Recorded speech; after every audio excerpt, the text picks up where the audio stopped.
the drama, only venom when I get my dues.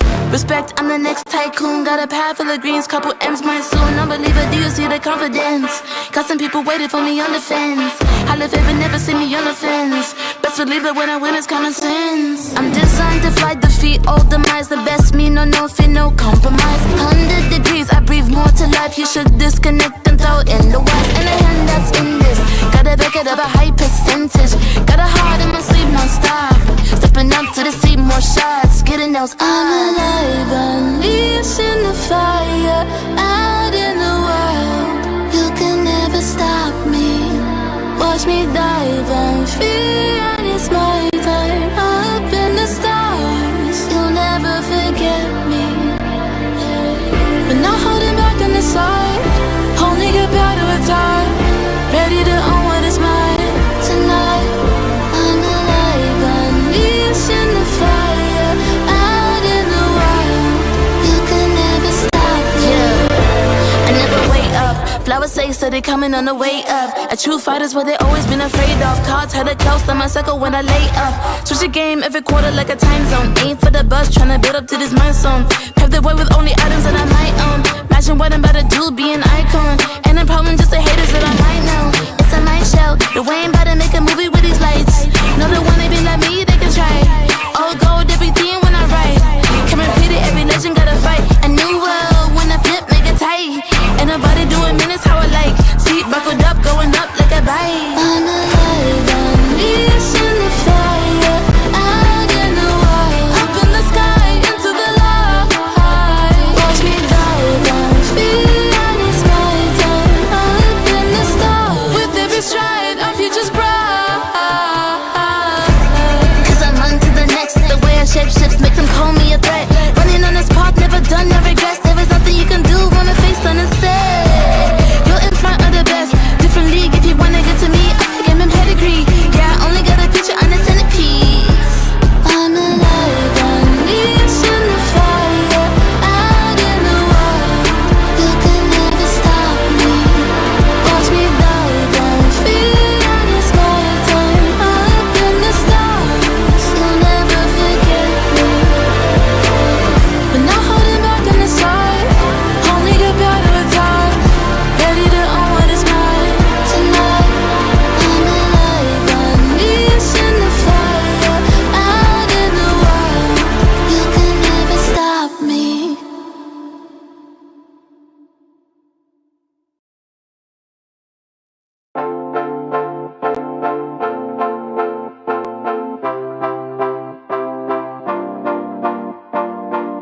One touch from you takes me to paradise, paradise. One look from you and I fall in your arms, in your arms. Baby, don't stop, baby, don't stop, baby, don't stop it. And give me your love, give me your love, give me your loving. Say that you want, say that you want, say that you want it. Cause this is my love, this is my love. Something about you feels like heaven came along. Baby, can you feel it? Can you feel it? Something that you do makes me feel like we belong. Baby, can you feel it? Can you feel it?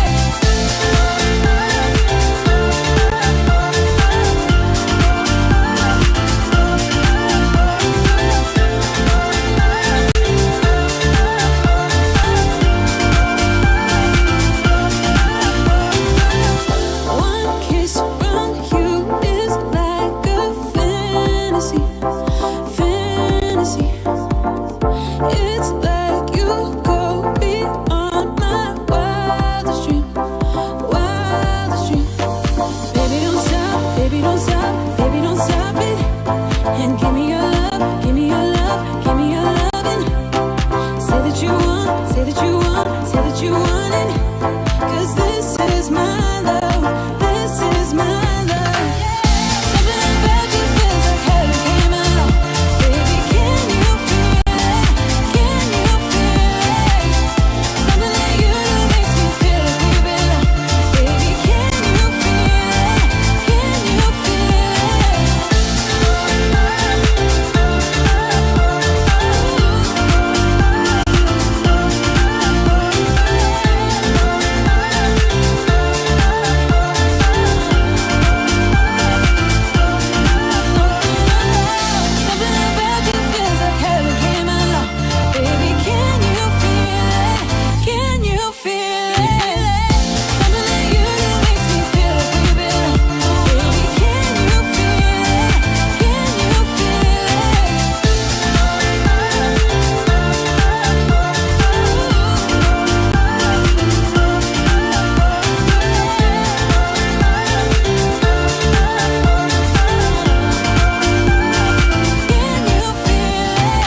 don't know why we parted. I don't know what went wrong. I just know that I want your body here with me tonight. With me tonight. You know what I need, know just where to touch. Make me feel like I can't explain. Oh no, don't you leave, it's just a bit of fun. You know how to drive me insane. I know it shouldn't feel right, but baby, don't go. Just love me all night. Just love me all night. All night. Just love me all night. All night. Just love me all night. All night. Just love me all night. All night.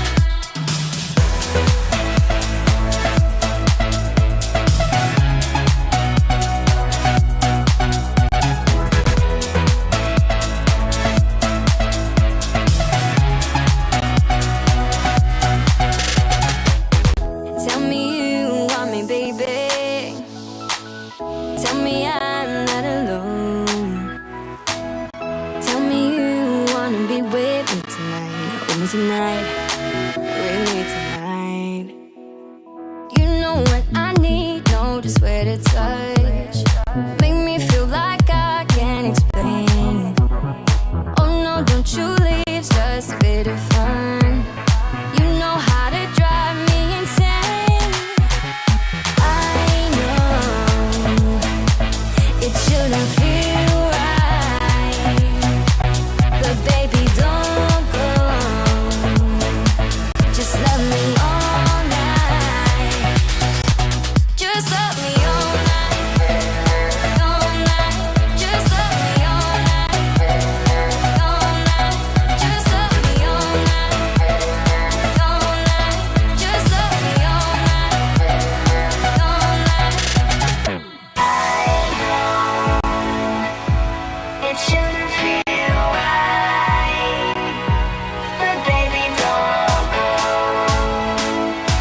Just love me all night. Just love me all night. All night. Just love me all night. All night. Just love me all night. All night. Just love me all night. All night.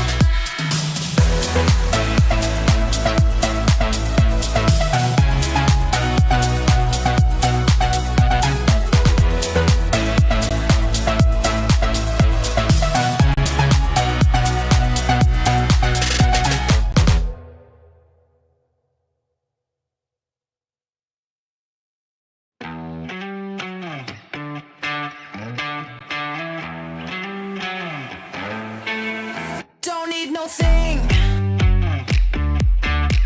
Ain't into bling. Just use enough. You fill me up.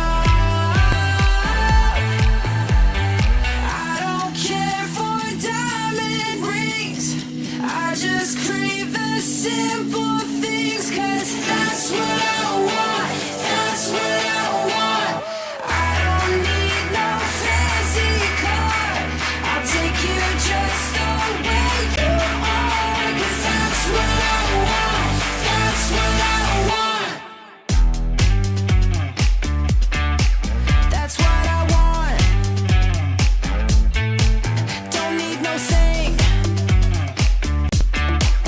Ain't into bling. Just use enough. You fill me up. I don't care for diamond rings. I just crave the simple things, 'cause that's what I want. That's what I want. I don't need no fancy car. I'll take you just the way you are, 'cause that's what I want. That's what I want. That's what I want.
Don't you wanna tell me? Tell me about the time that we felt free. Turn your eye on the halo that you give yourself daily. Give me a new ending, cause I'm running free tonight. Don't regret our story, wanna love and live my life. Always talking about where we'll be. Gonna move out of the city, spending our time daydreaming, living our life like a movie. I'm the only one who can make me whole. Pick me up, I'm the only one. Gonna ride this feeling and write a new beginning. I don't wanna pretend that everything I wanted was gone in the end. And I don't wanna pretend again. And I don't need to pretend I'm living in this moment, I'm living my best. Cause I don't need to pretend and pretend and pretend and pretend.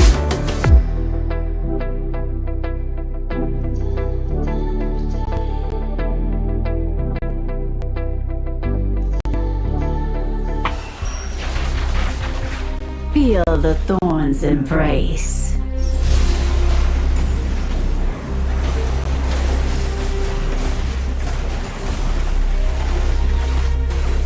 Death is in bloom.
None will escape my grasp.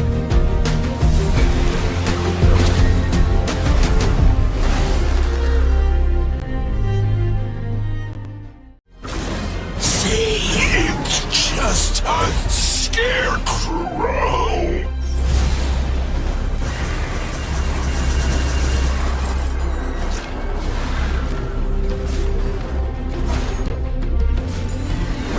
Aren't you afraid?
step light, strike hard.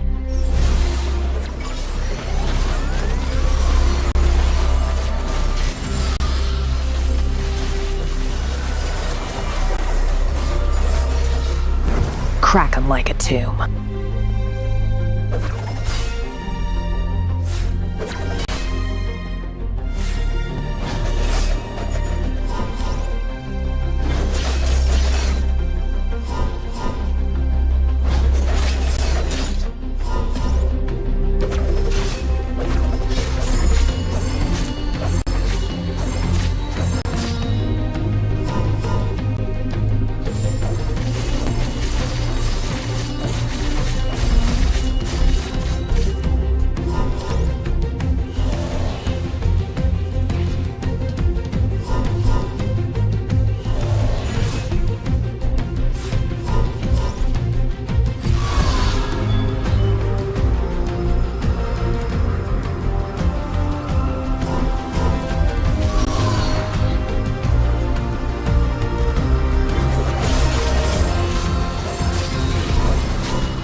I go where the trouble is.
And welcome back, everybody, to Wild Rift League Asia Season 2. And today, we're going to be witnessing NAOS versus G2 Blacklist.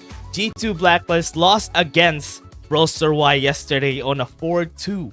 And now they have to face their brothers in arms, NAOS Esports.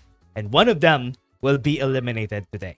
Oh man, it's going to be a very sad day today for our Filipino fans because the only one team from the Philippines is going to be able to qualify for the playoffs, especially because of the unfortunate scenario that happened for G2 Blacklist. K2 Roster Y definitely finally had their revenge against G2 Blacklist as well and was able to qualify for the finals. Yeah, and also that might be the reason. That is the reason why they are gonna be eliminating, or rather eliminating each other in this lower bracket. The last time that we've seen them during season 1, it was a different story. It's a 4-2 for or rather a 4-3. G2B won the winners bracket, and now they're gonna be down in the lowest bracket. NAOS Esports lost against BRU last time on a 4-0, and now in the lower brackets they're gonna be fighting against G2B. Man, it's almost the same scenario right now for NAOS Esports, but this time it's going to be against their brothers in arms. So again, I mean, in one of my posts, I actually posted like a Yasuo versus Yone battle with G2 Blacklist and NAOS Esports, because that reminds me of this match today. We already know the schedule. We already know what's set in store for us the next upcoming weeks, especially for the finals. Today is going to be an important day for G2 Blacklist and NAOS Esports. Only one team will step up and be able to qualify for the finals alongside with KTRY. Yeah, and from what we've seen, the performance from both of these squads, especially from the last games that we had, G2B had a chance yesterday. They weren't really able to follow through with it after the first game 1 and game 3. Then after game 4, they just lost 2 consecutive games against them. But now Esports from their last game against Cerberus Esports was a really nice performance. Yeah, it's a very different performance that both of these teams has had compared to yesterday, right? G2 Blacklist was definitely, it kind of felt like they experienced the same experience that Cerberus Esports had against them, and KTRY really had a great performance to deliver that blow against them. NAOS Esports, after winning against Cerberus Esports, is looking to be in top form right now as they face against G2. Yeah, they're going to be facing against G2B in this fashion, in a fashion that they wouldn't really like. I've seen NAOS Esports, especially Mitsura, from the last game from Cerberus Esports. They performed really well together with Fate. They were the reason why this squad, even Margo, they were the reason why this squad stayed afloat and was able to dominate the last match. Man, I can all sense already like the energy of our comment section, the energy of us as well. It just makes a lot of sense. It's something that we kind of wanted to avoid happening. It's something that definitely in the CN conference, the casters there, the people supporting there doesn't really like seeing their co-regions clash against each other. They want to see them competing against other regions. But right now, it is inevitable. They have to face today, and only one team gets to qualify for the finals. We look at the lineup of both of these teams. Carl is going to be participating today again as the Baron laner of G2B. Yeah, and from what we've seen here, KD has always been greatest performer for the squad. But again, what is going to happen between their battle against NAOS Esports? We've seen them battle before. It was a 2-1 in favor of G2B during the group stages, and they were able to win against them. But let's take a look at what happened for the stats.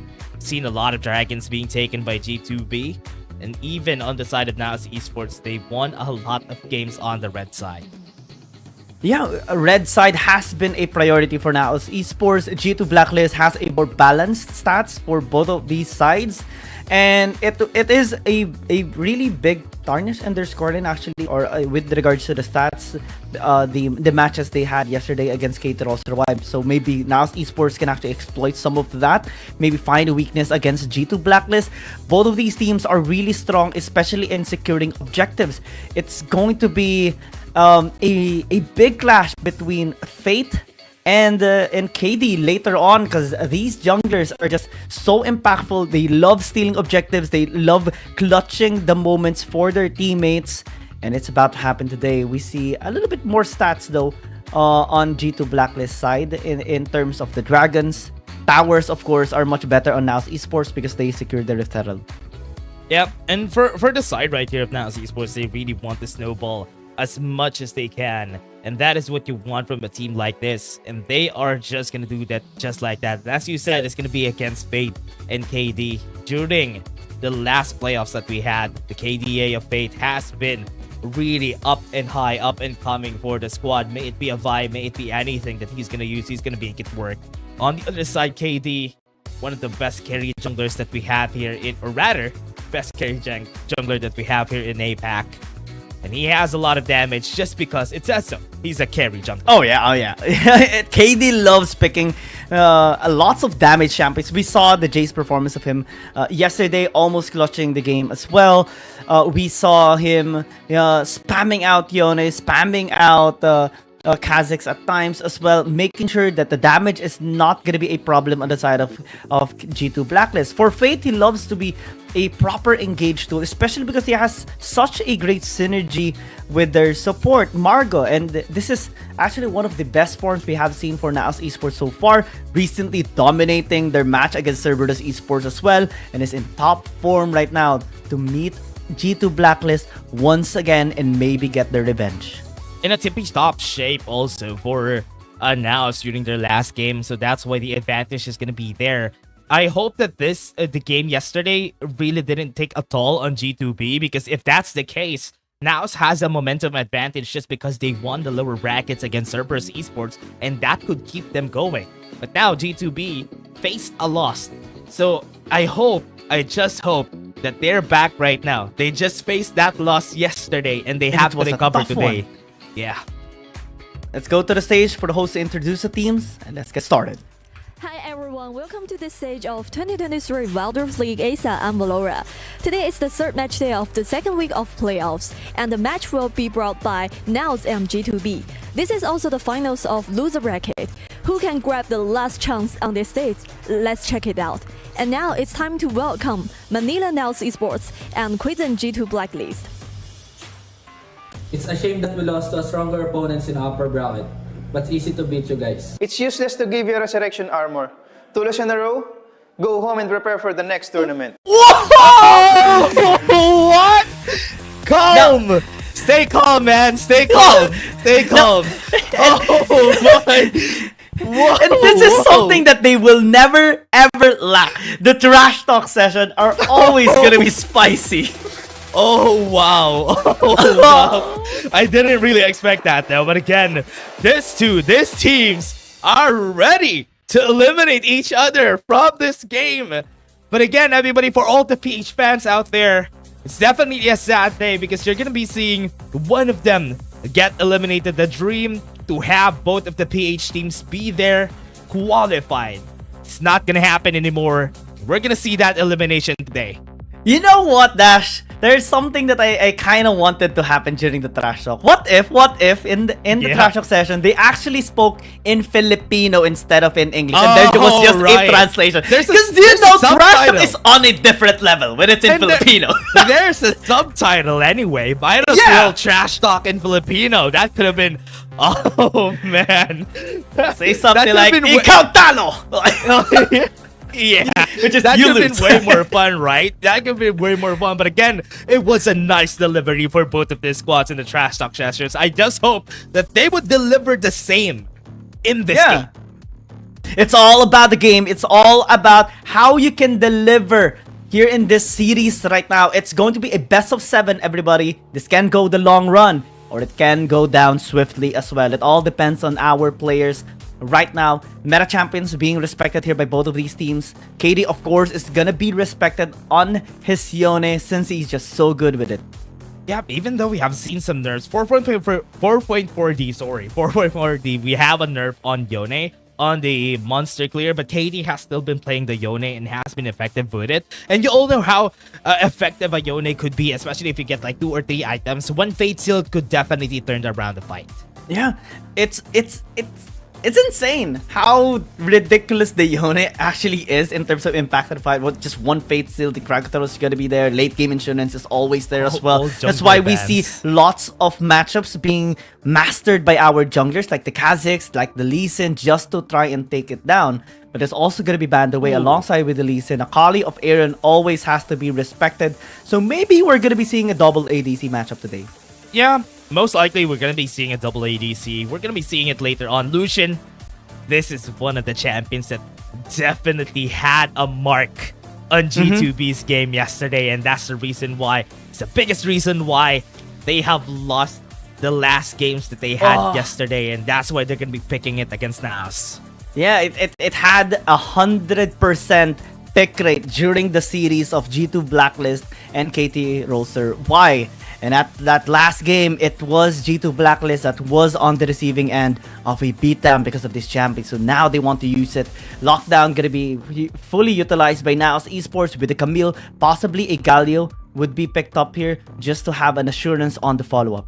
Yep, and the last time that we've seen Calm, he has picked like 3 times. He has picked this champion 3 times in their matches against Cerberus Esports. They pick this 2 every time whenever they're on the red side. It's gonna be a Camille and an Ezreal pick every time.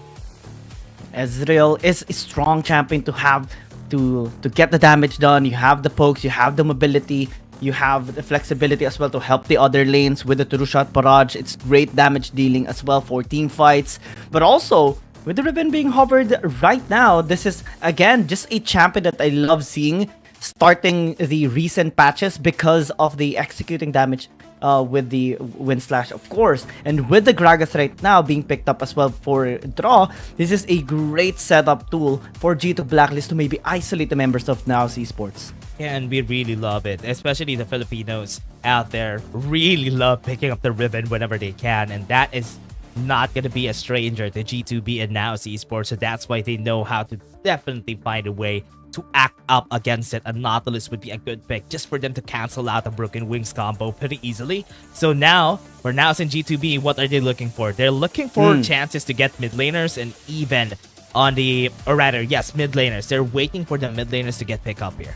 I like seeing the Corki ban. I like seeing the Varus ban because Corki has a great synergy with the Ezreal. It's actually one of my favorite combos on a double ADC matchup because both of you has poke. One that deals AD, one deals AP, and you have late game scaling on both of them as well, and relatively fast power spike. Just getting 1 or 2 items, you're already gonna be able to impact in a fight. Since you pick up something like Immanimune as well, you're gonna have a better power spike later in the stages of the game as well.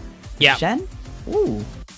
Kha'Zix is still open. Kha'Zix is still open. G2B can still pick that up if ever they're not going to use the ribbon, or rather flex the ribbon onto the Baron lane and even in the jungle. So that's still a possibility here. And Mitsura doesn't have to pick the Vladimir anymore. No Corki, no Vladimir. Not really a lot of choices for this guy. Again, NAOS Esports, what is the jungler that they're going to use here in this game? It's a possibility also that this Nautilus could still go to the jungle and pick another support to their side, but it's way better to just pick a more consistent jungler. Yeah, that's the buy. Definitely being go. open right now. We saw the impact of this champions not only in yesterday's series, but in almost all the series we have seen so far with this champion. Definitely setting the momentum up early for the team that is using this. Camille also is a great champion. Nautilus is a great champion to synergize with the Vi, and NAOS Esports looking in top form actually to be very aggressive against G2 Blacklist in the early game. That's a NAOS special. Whenever you see a Vi, that's NAOS Esports. But again, here on the side of G2B, Renekton is getting hovered, so KD definitely is going to be picking this ribbon up in the jungle. Renekton is going to be going to Carl against Calm at the top side. So what are they going to be picking up on the... they're going to be picking up Golden Kite's Morgana in the bot side. So this is interesting. So they're going to funnel on Aaron this time around. If ever they do lock in this champion, the damage reliance is definitely on the Lucian this time. Alongside, of course, with the Ribbon and the Renekton providing the peel and also just the proper engage for G2 Blacklist. But this is also a lot of crowd control present on G2 Blacklist side, and that's something that you kind of lack when you go towards a double ADC. Ziggs, there you go. The revamped Ziggs is here. Yeah, revamped Ziggs is going to be used here onto Mirmo. So Golden Kite and Mirmo going to be back to a PH classic here. A Morgana versus Ziggs is going to be back here in the Dragon lane. We're going to be seeing that on their hands. And this is going to be interesting though. Double ADC in the mid lane is going to be where it's at. But it's going to go down to how this early game is going to work out to both teams. Yeah, we're back on Season 1 meta.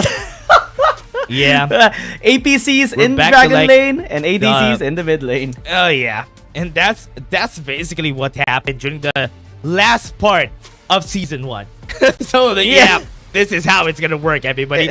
That's going to be ADCs in the mid lane. It's not a Zeri, but at least it's Illusion and Ezreal. But what makes this interesting though on the side of NAOS Esports is the Ziggs pick, right? Because they picked up such a great composition for early game dominance, and the Ziggs just provides so much structure pressure on G2 Blacklist. If they're going to be able to fully utilize this, unlock the RH, in which they have 80% of first RH rate compared to the other teams that they have faced so far in the playoffs, this is a good indication that they're looking to have a strong start against G2 Blacklist. Yeah, and what you want here for G2 Blacklist, even for NAOS, we all know that G2 plays an early game really well. And how would NAOS be able to counter that? This is going to be the first game of our series, PH versus PH, G2B versus NAOS. Cast in your votes, everybody. This is going to be an insane, but also a devastating game for both of these teams. Oh, Thinking about just battling against your brothers in arms, your comrades, your friends, because only one will be able to go towards the finals. It's either NAOS Esports or G2 Blacklist. Everyone that is tuning in into the live stream right now, they need your energy, they need your hope, they need your support. Yeah, this series all gonna come down to how they play the momentum game here for the whole series. The endurance that you need for a best of 7 is also something different, something that pro players have been trained to do. They're gonna be all up here until the end. That's why they need to really be ready. So all of you also watching the stream, don't forget to check, or at least get your dinners, get your popcorns, get your snacks. Because we're here for the long run. Yeah, get your chips as well. I love that you said popcorn. I miss going to movies. That's the only time I get popcorn. But actually, like you can get popcorn for this as well. Yeah. Yeah. Oh man, yeah. It's always nice to have popcorn for a snack here, especially if you're watching a great series like this, which is G2B versus NAOS. So we're still solving the problem. Golden Kite has a problem here for technical problems on their side. What a great start for a series. A pause right on the get-go. It's actually nice that it happened immediately and not in the mid part of the game, because that would have been, a momentum breaker. Oh, I forgot about that. Yesterday there was something like that. No! There was a pause. There was a pause during, oh man, before the Elder Drake take yesterday between G2B versus Roster. I was watching it happen, then I was like, oh no, this is a momentum breaker. This is a momentum breaker. That's why. Oh, it is. Unfortunately, it did just happen at the start of the game. So rest assured, it is just a standard start between both of these teams. Actually, KD being chased down here by Mitsura. Yeah, it's sort of fighting back, but Fate is going to be here. Look at the damage coming in from their side. KD flashes away, and that's going to be the first kill for NAOS Esports. That's weird from G2 Blacklist. They were already spotted out, or at least the ribbon was already spotted out, but it went towards the wrong direction, still pushed through, trying to invade the camp of Fate. Yeah, that's going to be hard here. What a really good start for NAOS Esports. KD always loves to go for this invades, but NAOS really knows how to deal with it. Yeah, and it's also not the best start. Adds a ribbon. Now, they're going to go for a fight against Aaron. Damage coming in from NAOS, almost gets the kill. And Aaron already has to go back into the base just to be able to regen his health back to full as well. Drosh is going to be in the area, Katie as well, just in case something does happen. And something happening is an invade here by Fate. Yeah, Fate already does go to this side of the map. This is going to be for free. At least KD knows that they are starting the other side of the objective already. This is what it call where the junglers, or at least the team, knows where they're going to go. Right now, it's going to be the start. Margo again going for KD. KD is not going to survive this. They got the blue buff. At least they got Margo. They're going to be slowing him down. Fate, they're going to be having a lot of damage. Aaron's going to be next. He's going to fall down right here. Draw doesn't have any flashes, but he does have the body slam, and Fate is going to go in. Bad line. KD going to try to get the kill in mirror mode. He gets it, and he's not going to survive, at least right now. NAOS gets the better end of the stick. And Fate gets a double kill as well. This Vi is going to be more unlocked in the early game. Momentum definitely is going to be on NAOS Esports side, especially that they have secured a total of 4 kills compared to the 2 of G2 Blacklist. Fights are what they want. fights are what they need, and this is gonna be so devastating for G2 Blacklist. We saw the body slam coming from draw. It was great. Margo fell down. Aaron, though, had to sacrifice his life just because the damage from NAOS Esports is actually high. And KD, yes, he was able to get a kill onto Mirmo, but at what cost? He also died, man. and the gold went straight to the carries here of NAOS Esports. Yeah, NAOS Esports has been really good at reacting to what KD does. KD gets away with a lot of these things whenever he's fighting against another team, but against NAOS Esports, NAOS knows how to deal with it. Oh man, Mitsuda getting 2 kills, Fate as well 2 kills at 2 minutes into the game. This is scary. Yeah, calm, being a bit aggressive on the top side, getting information on where they are in Fate. We'll go to the bot side of the map just for them to get the secure here in order for them to get some of the resources. But I think there's going to be a dive here top side. Dominant's going to be popped. Hexic Ultimatum is going to be used. Oh. Still have one. That's going to be a lot of damage onto Calm. Calm might be dead here. Windslash is going to be there and Draw is here to help. But Carl survives. That was close. Through the barrage almost was enough to actually take him down. Fortunately, it was the support of G2 that was there in the top lane. Oh, great binding. Gets the kill in G2B. Right now, Answer's back. They lost their goal lead. And the score is tied. G2 Blacklist was able to recover a lot of the gold that they have lost over the course of 2 minutes. And now they're the ones ahead by 1,000 gold. This is a great way to recover the upset a while ago in the initial fights. Especially the death of KD a while ago as well, as he was attempting to invade the jungle camps of Fate. Tried to be a bit feisty in the early game, but they know how to come back. G2B wants to take over the early game as much as they can. And this is what you expect from this team, because this is what they do. This is what they do every time. Oh, Dredgeline's gonna hit. Connect! That's gonna be Aaron dead here. The cast gonna be used. Margo is fine. Still will be able to walk it all off. And again, just great setups coming in from NAOS Esports in general. Mitsuda knew already that they're gonna be capable of taking Aaron down. Margo followed up. The hook did connect because of the patience play of Margo. And there's nothing that Draw can actually do. He tried to save him, but it wasn't enough. Yeah, what I'm really scared of is this mid lane matchup. Whenever you pick up a Lucian against another ADC, you do expect to win the early game. But because there was a lot of ganks, there was a lot of mishaps in the early game, he's not gonna get it. Aaron be taken down here by Fate. And this is what you expect whenever you have Fate on that Vi. Mirmo definitely just said thank you for the kill, as the Vi of Fate was able to set it all off to press the hell out of that member of G2 Blacklist straight into the true shot barrage. We look into this replay and see again just the bullying towards Aaron. Man. He just died in the mid lane and then died again in the bottom lane. He wasn't even able to reach the lane properly.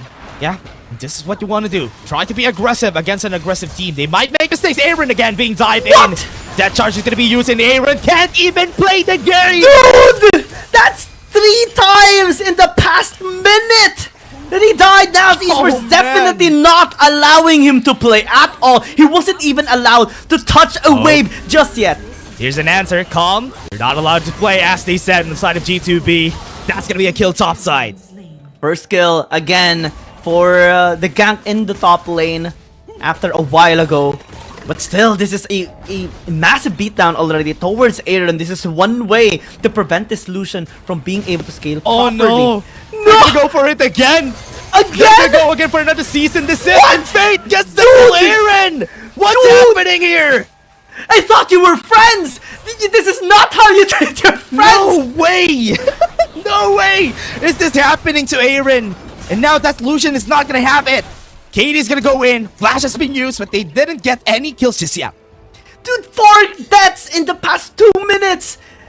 This is insane. This is insane. This has never happened in the history of Wild Rift League Asia. And now Esports is doing it right now. The bullying, the very definition of bullying and not allowing the person to play. Yep. Objectives hasn't been taken just yet. That was good. Now Esports was able to get the dragon. Because of that, at least G2B has the referral onto themselves a while ago, while all that mishaps in the bot lane was happening. Now G2B is looking for their own. They're looking for any chances to get an aggressive play in the mid lane too. Golden Kite gets a binding. Katie's gonna be here. Draw is just gonna use the slow, and that body slam was enough to get it. And this mid lane is gonna fall. Perfect timing by Golden Kite and the rest of the squad as well. They had a big impact in that one. Yep, gonna go to the bot lane. Aaron again! They're gonna get the kill in the sky! Right now, there might be revenge. Here comes the fray. The cavalry is here to help out. But G2B is not gonna follow through. They're just gonna be pushing, at least get some pressure in the bot side. Oh, great dodge. Yep, Shackles was used. They have the body slam, was able to push him back. Oh. Kills are not happening just yet. Fate is gonna go in. What? Katie's gonna be dead. True Yeah, shot play. Barrage is gonna be there with the mid-tier enchant. And together with that, Mirmo gets the kill in the end. And that bomb is the bomb. They overstayed. The rest of NAOS Esports was able to help out Marco though. Yep, gonna go for it. Carl might have to slice and dice in just a bit. No, it's not gonna work. Okay. That was so close. But I kind of feel bad already for Aaron at this point. The rest of G2 Blacklist was wanting to get their revenge over the members of NAOS Esports. They had great initiation, they had a great attempt, but it was actually very important for Calm to be able to dodge majority of the crowd controls sent out to him. The cast, the Dark Binding, and then the True Shot Barrage into the Mega Inferno Bomb was just a cherry on top for the counter punch of NAOS Esports. Oh man, that is just unfortunate here, Aaron. On a 0-6 in this game. Now Esports is not letting him breathe. And now he goes back to the south side of the map, and you can say it. There is where Fate is right now. Fate is hungry to get the kill on Aaron again. 0-6, first item. One item so far, and the Ezreal has two already. Oh man. It's not, honestly, at this point, it's not Aaron's fault. It's just now Esports is just targeting him every time. Yeah, that's why we're never criticizing Aaron at this point. It's just a great stalking, to be honest, by NAOS Esports. They pinned it down. He's waiting for it again. Fate is waiting for a chance to go for another season. This is a good thing that Golden Kite is here to go. But now, Draw, now gonna be the target. They have some ultimate, Hextech Ultimatum. That is gonna be Meteor Enchant to get the kill there. And NAOS takes one more. Yeah, the Meteor Enchant is just two bosses, to be honest. The damage is quite high. It takes like a bar of your health. Yep. At this point, Carl doesn't have anywhere to go. It's a good thing he has a flash column. He's gonna follow through. You have the binding on their side, but now it's not gonna follow. They're just gonna back away. Yeah, walk away. You don't want to allow G2 Blacklist to be able to bounce back and punish your overextension. Yeah, that was happened a while ago towards G2 Blacklist when they overstayed in the bottom lane, trying to take down Fate and Calm as well. And this time, 2,000 gold lead has been established by NAOS Esports. Objectives are gonna arise. Dragon is available. NAOS Esports maybe can take this and just pressure for Soul Point. Yep, no vision around here for NAOS Esports. They still don't have any. So G2B has advantage here. They would know if ever somebody's gonna go close against members right there. Just gonna put some vision for their side. Converging in one place. True Shot Barrage is enough to push him back. Big value for that True Shot Barrage. Hit 3 members of G2 Blacklist, and that may be just enough to actually force them to walk away and give this Ocean Dragon away. Yeah, what a great True Shot Barrage coming in from Mitsuna there, and that is just gonna give it away. 2 dragons close to Soul. And now Esports has advantage for sure. And now this is going to be massive pressure again towards G2 Blacklist. They have to find a way to bounce back here. They have to find a way to allow Aaron to finally pop off and recover the massive gold deficit that he has right now. Yeah, Draw goes for it. Tries to find any kills that they might be able to fade with the Mega Inferno on both side. That's going to be one kill. It is a 1-for-1. Now Esports are not looking for more. This is going to be a 4v3 if ever they fight this. Calm is on the way. He wants to reach here as well, just in case that a fight is going to be breaking out once more. But G2 Blacklist, able to at least secure that 1-for-1 is actually good. All the trades are going to be benefiting them. Oh, they're going to go for KD. They're going to flash in. KD's going to be the target. Meteor Enchant not going to be enough, but they still get the kill in the end. Now Esports take a 2-for-1 from that last fight. 2 Meteor Enchants, dude. 2 Meteor Enchants. That is tilting for sure. Yep, especially if you're on a Hextech Ultimatum. Car is going to be the target, though. 4 people are going to be here. That's going to be a fight that they want to take. Going to be pushing them back. Mitsura flies away. Right down to the back line, though. Calm is going to go in. They have the death charge onto the backside. Still have the black shield. They will be able to stay alive. But Draw is not. And Aaron's going to be next with the Mega Inferno bomb. What doesn't have anybody anymore. Carl's going to be next. Marco has been really great this fight. Pushing back everyone. And that last shot is the kill with the season. This is in the backside. And that is going to be 4 kills onto their side. Fate has some shields. And a lot of low HP members on their side. KD's gonna go for it. They're gonna go and try for the kill, but he's not gonna get any because Fate is there inside, and that red buff almost got the kill on him. Almost. Imagine so many low HP members on the side of NAOS Esports, and KD tried to get at least one, but it was prevented from doing so, and they even charged towards him. We'll look into this replay and see again just a prowess on the side of NAOS Esports. A great demonstration of how good they are on the team fights. Target selection is on point as well. Draw cannot isolate them at all. The Mega Inferno Bomb chunked down Aaron as well. Golden Kite was already out of the mix, and the Baron actually being started here. Last chance here for G2B. They want to fight anything that they can draw. Has go in. They got the pushback. They got the kill on Margo, but at what cost? Everybody's gonna die. Again! And that is G2B losing against NAOS Esports. That's an ace for their side. And a massive win in the team fight for NAOS Esports. Imagine Hextech Ultimatum into 2 Meteor Engine into a True Shot Barrage and a Mega Inferno Bomb on top of that. That is the very definition of a wombo combo. 7k gold lead, and with the Baron on their side, NAOS are looking to end this game 1 and just gain the momentum in this first game. The G2B has not found any ways in this game, and NAOS could definitely take it. Game's not done, but NAOS has the Baron now. Has the Baron, has the Inhibitor Tower unlocked already in the mid lane. And man, G2 Blacklist, you're right, we haven't found a great team fight just yet from G2 Blacklist side. At most, it's just single target pickoffs from the top lane in which they're trying to take Calm down as much as possible. But aside from that, not really. And NAOS Esports has been the one delivering a massive powerful blow against G2 Blacklist in like 2-3 fights already. Yeah, and what the problem here is for G2B is that they want to take the early game as much as they can. And with Illusion, with the Renekton on their team, those are not going to be dealing any damage once we head into the late game. And now we're on the late game, and NAOS has big advantage. There's no chance for G2B to find a way unless NAOS makes a big mistake here. They have to make a big mistake. That's the point. It has to be a big mistake, but so far NAOS Esports are not making any. They're playing this so cleanly, so calmly, so precisely as well. And G2 Blacklist only has 1 inhibitor left. Yeah, doing this perfectly. Midsona's gonna be pushed in. You have the Ruthless Predator onto this guy. You have the Stasis. They're gonna be protecting the backline as much as they can. Midsona survives! And that's a kill onto their side. Big Inferno Bomb. Aaron on the backline though wants to 1v1 against Mirmo, and that is not gonna get a kill to their side. Baron is gonna be taking that base, and they are gonna take the first game. Now Esports takes 1. And a massive win as well. A one-sided beatdown in that game number 1. And it's just so amazing how they were able to do that. The wombo combos, the counter plays, the counter punches was just so precise and clear in the destination, into the faces there of G2 Blacklist. Aaron wasn't allowed to pop off at all. We saw him trying to backstab the Ziggs of Mirmo a while ago, but he wasn't dealing any damage. Why? Because he was already disabled, receiving 6 deaths or 7 deaths, and wasn't able to get any kills in that entire game.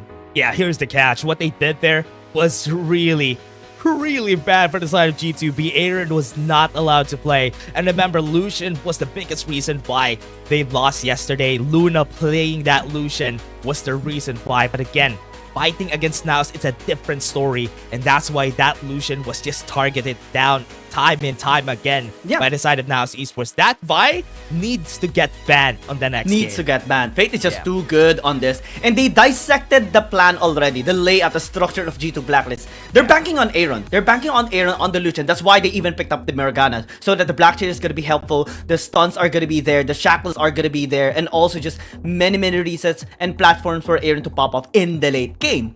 But that's the thing. That's late game. But NAOS Esports invested solely, massively in the early game to pin the very champion destined for the late game. And that's Aaron. And look at the damage. It's already denied. Yeah, and you expect Illusion to be winning the early game for himself, just for him to carry it out to the mid game, to the late game. That's what you expect from Illusion. You snowball the game as much as you can.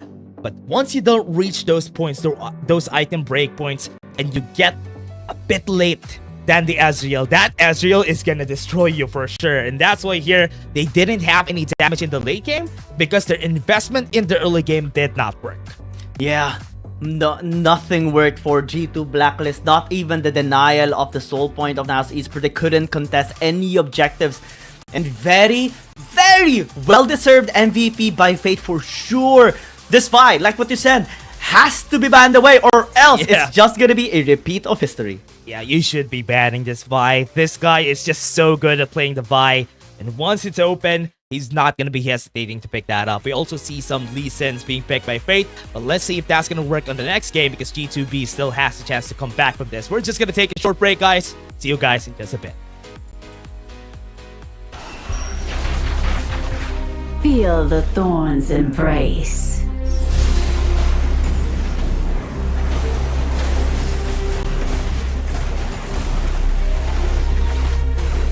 Death is in bloom.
None will escape my grasp.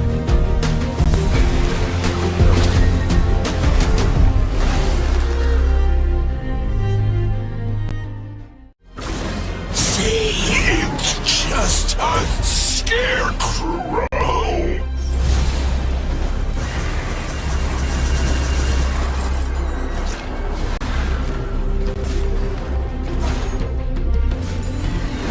Aren't you afraid?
After the incredible performance of NAOS Esports in game number 1, let's see what's gonna be the change in strategy for G2 Blacklist to finally tie up the score. We're gonna go straight into the banning phase and see what's gonna be the change. Will they be able to come back from this, G2B?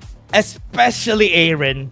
I'm really worried about Aaron in this game, because that game, that could have been tilting very, very much. Because if that was you on the receiving end, oh my. But we all know how the players are. They have good mental. I think they have practice. They have trained for this kinds of situations. And NAOS are just going to be happy with this first momentum they got. Yeah, this is the very definition of a snowball in terms of momentum for NAOS Esports. They're switching towards blue side as well. That gives them ample time and opportunity to actually ban away the champions here of G2 Blacklist. But you mentioned a while ago, right? The must ban of the Vi. And finally, G2 Blacklist respects the Vi of Fate. Yeah, they always would want to find a way to at least get themselves onto a good spot. Lee Sin has also been banned. So with that, there's not really a lot of options. They always want to pick this Camille because this is Com's comfort champion so far during the playoffs. Yeah. The Ziggs as well of Mirmo was actually top-notch. Ezreal as well. They might just be comfortable in rinsing and repeat the same composition just with a different jungler here for NAOS Esports. It's a great indication though that we do see Ezreal being hovered here right now on the side of G2 Blacklist. They have to take it away and maybe give it to Golden Kite. Yeah. Right now from what we've seen here, that's going to be an Ezreal being taken away from the side of NAOS Esports. What they can do here is just pick up the Corki for themselves so that Mitsuru has something to play with in the mid lane if ever they need to, and find a way to flex a Mirma in the bot lane. Even the Nautilus is going to be locked in here for G2 Blacklist. They're loving the strategy of NAOS Esports, especially for a while ago. But yeah, the Ornn this time is available for NAOS Esports if ever. That's going to be a Lucian getting picked up by NAOS Esports. Do they want to show how it's done here on their side? But again, NAOS Esports still has an option here. Oh, they're going to be picking Fate's Fiora? Oh, man. Now this is a big flex on the side of NAOS Esports, but it can be risky as well because Fiora isn't really the strongest compared to the Vi of Fate a while ago for the early game. And this is where G2 Blacklist can exploit that as well. Yeah, G2 Blacklist could use that for themselves. And with no CC, that is going to be what you're expecting here. There you go. There's KD picking up his Kha'Zix just so it won't get banned on the second rotation. Just because they already saw the Fiora, that's going to be an indication that this is going to be Fate's Fiora on their side. But from what we're seeing, NAOS Esports is lacking a bit on the CC department. So they're going to be banning the Gragas and the Ornn here on the side of G2B. Yeah, Gragas, Ornn, maybe the Galio as well if they want to remove the Hexic Ultimatum into a Hero's Entrance combination, which is a great zoning tool at all times. It all depends on them as well. This is going to be a bit of a challenging scenario for NAOS Esports for sure, because you mentioned it. There's not much crowd control on their side. Frontline wise as well, it's not enough to have the Camille and the Fiora. There has to be a really tanky option for the support role here of Margot. We have seen a Set, we have seen a Galio yesterday even. Ornn, still though, is not going to be banned away, and that's interesting. Ooh, that's going to be... Oh, they're going to be forcing him to pick up the Ornn. That might be the trap that they're leading them into. And they could go for Aaron's Yasuo in the mid lane, just so they could take that down, or take the Margot down with that Ornn pick. There you go, Yasuo getting banned. They read that's going to happen. Yeah, they had a good inkling that this might be a Yasuo pick for G2 Blacklist just because of the picking so far and the bans as well. Ooh. Interesting. Ooh. They're forced to use the Corki here just because of that, and now they don't really have a choice on that department now. What is Aaron going to pick? Vladimir is going to be an open spot here for their side, but again, NAOS is just going to be picking that Ornn up for free just because that Yasuo has been banned. But no, they're going to go for the same strat they did to Cerberus. Oh, the double movement speed is so severe. There's no frontline anymore. At least a solid frontline like a Nautilus, like a Gragas, like an Ornn. And this is a great response, actually, the Jax, because there's so many on-hit or like auto-attack base champions to the side of NAOS Esports. And what counter strat? The counter-strike. Yeah, that's going to be it. There's going to be a mid lane onto their side. Jax is a good pick, especially in this composition that they have. They already have a lot of AD champions on the side of NAOS, and when you have a Jax on the other side, it's going to be easier for Carl to take over this game. Lack of magic damage can be quite troubling here for NAOS Esports. The G2 Blacklist, that's the benefit of picking up something like a Corki and the Ezreal. That's why this is my favorite double ADC combination, because you have, again, so many things to benefit your composition, not only from the early game but also towards the late game as well. Ezreal, Nautilus, one of our most first blood friendly champions as well, is picked up by G2 Blacklist, so we can expect them being extra aggressive in the laning phase. Oh man, this is gonna go back to how they are gonna work this out.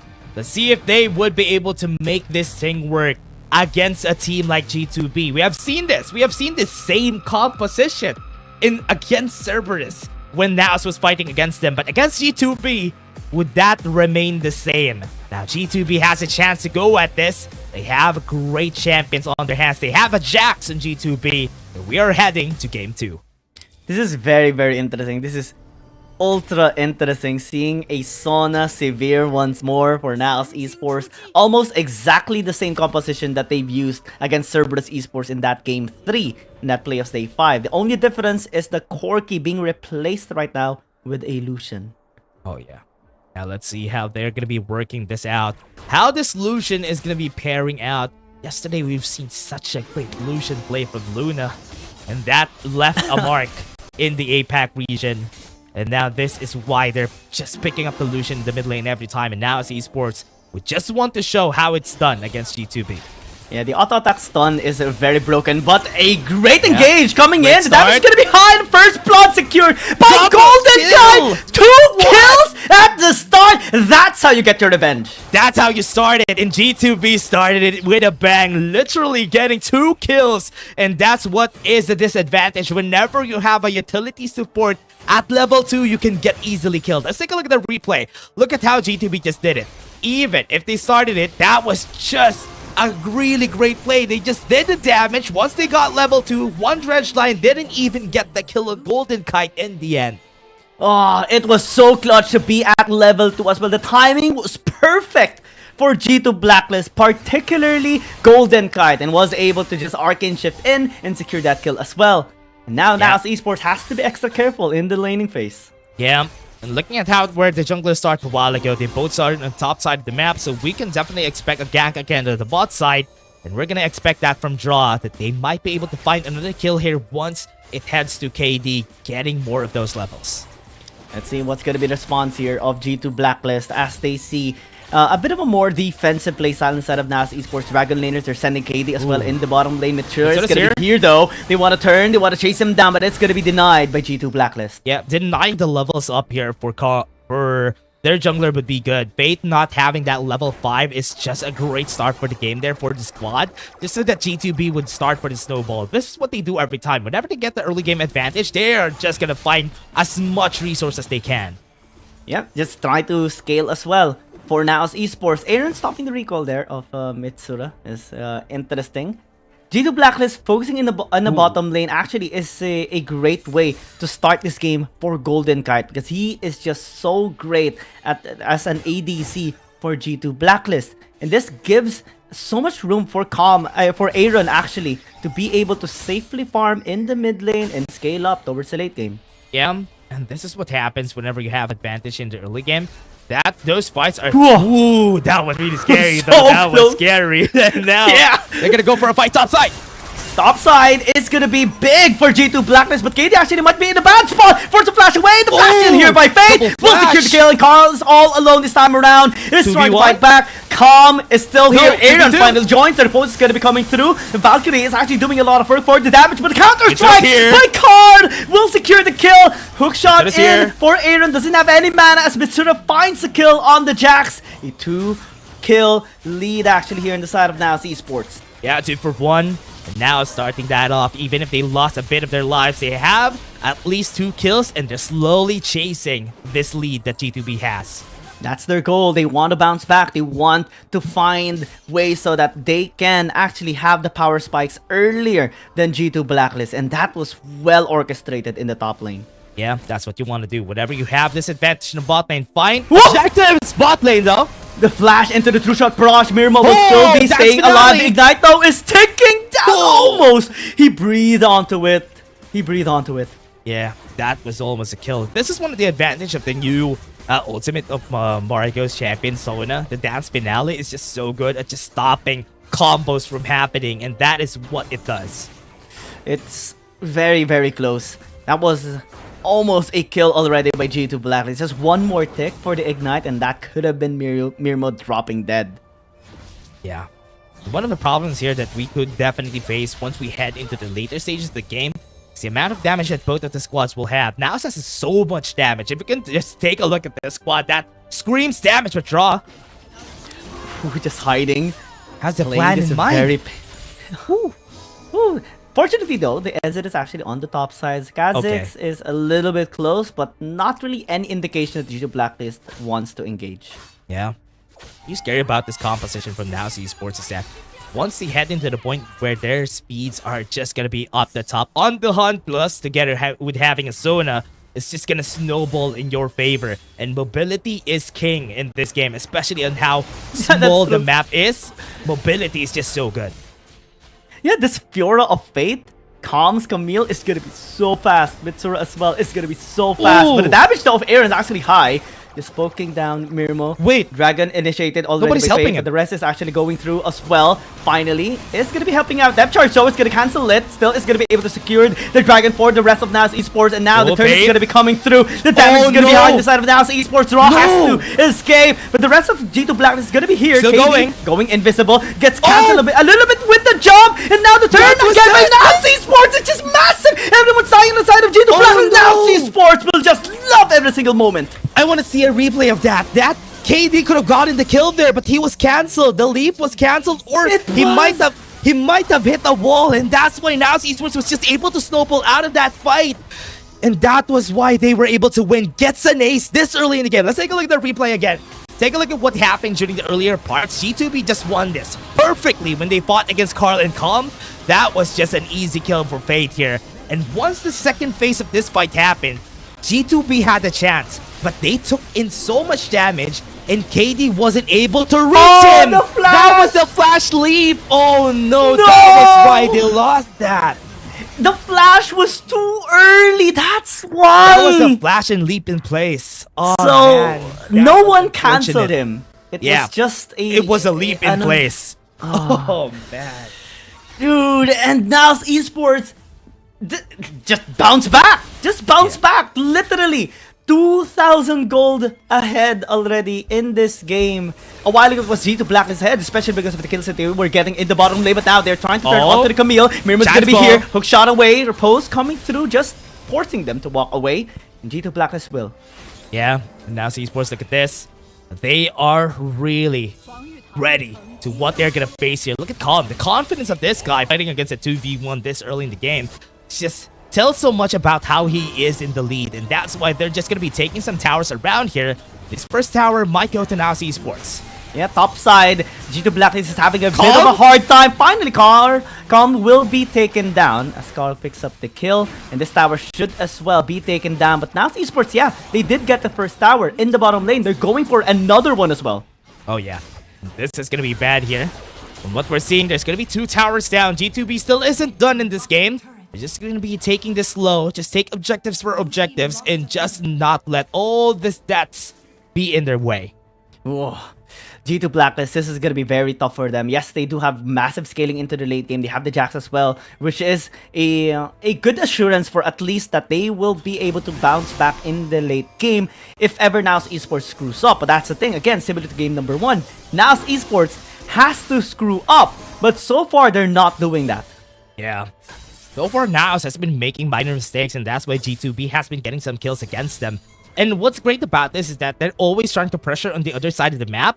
Just put your eggs in the right basket at this point. That's what they need to do. They need to find a way to just go away from where NAOS is right now. Because right now, NAOS has advantage when it comes to the fight until the mid-game.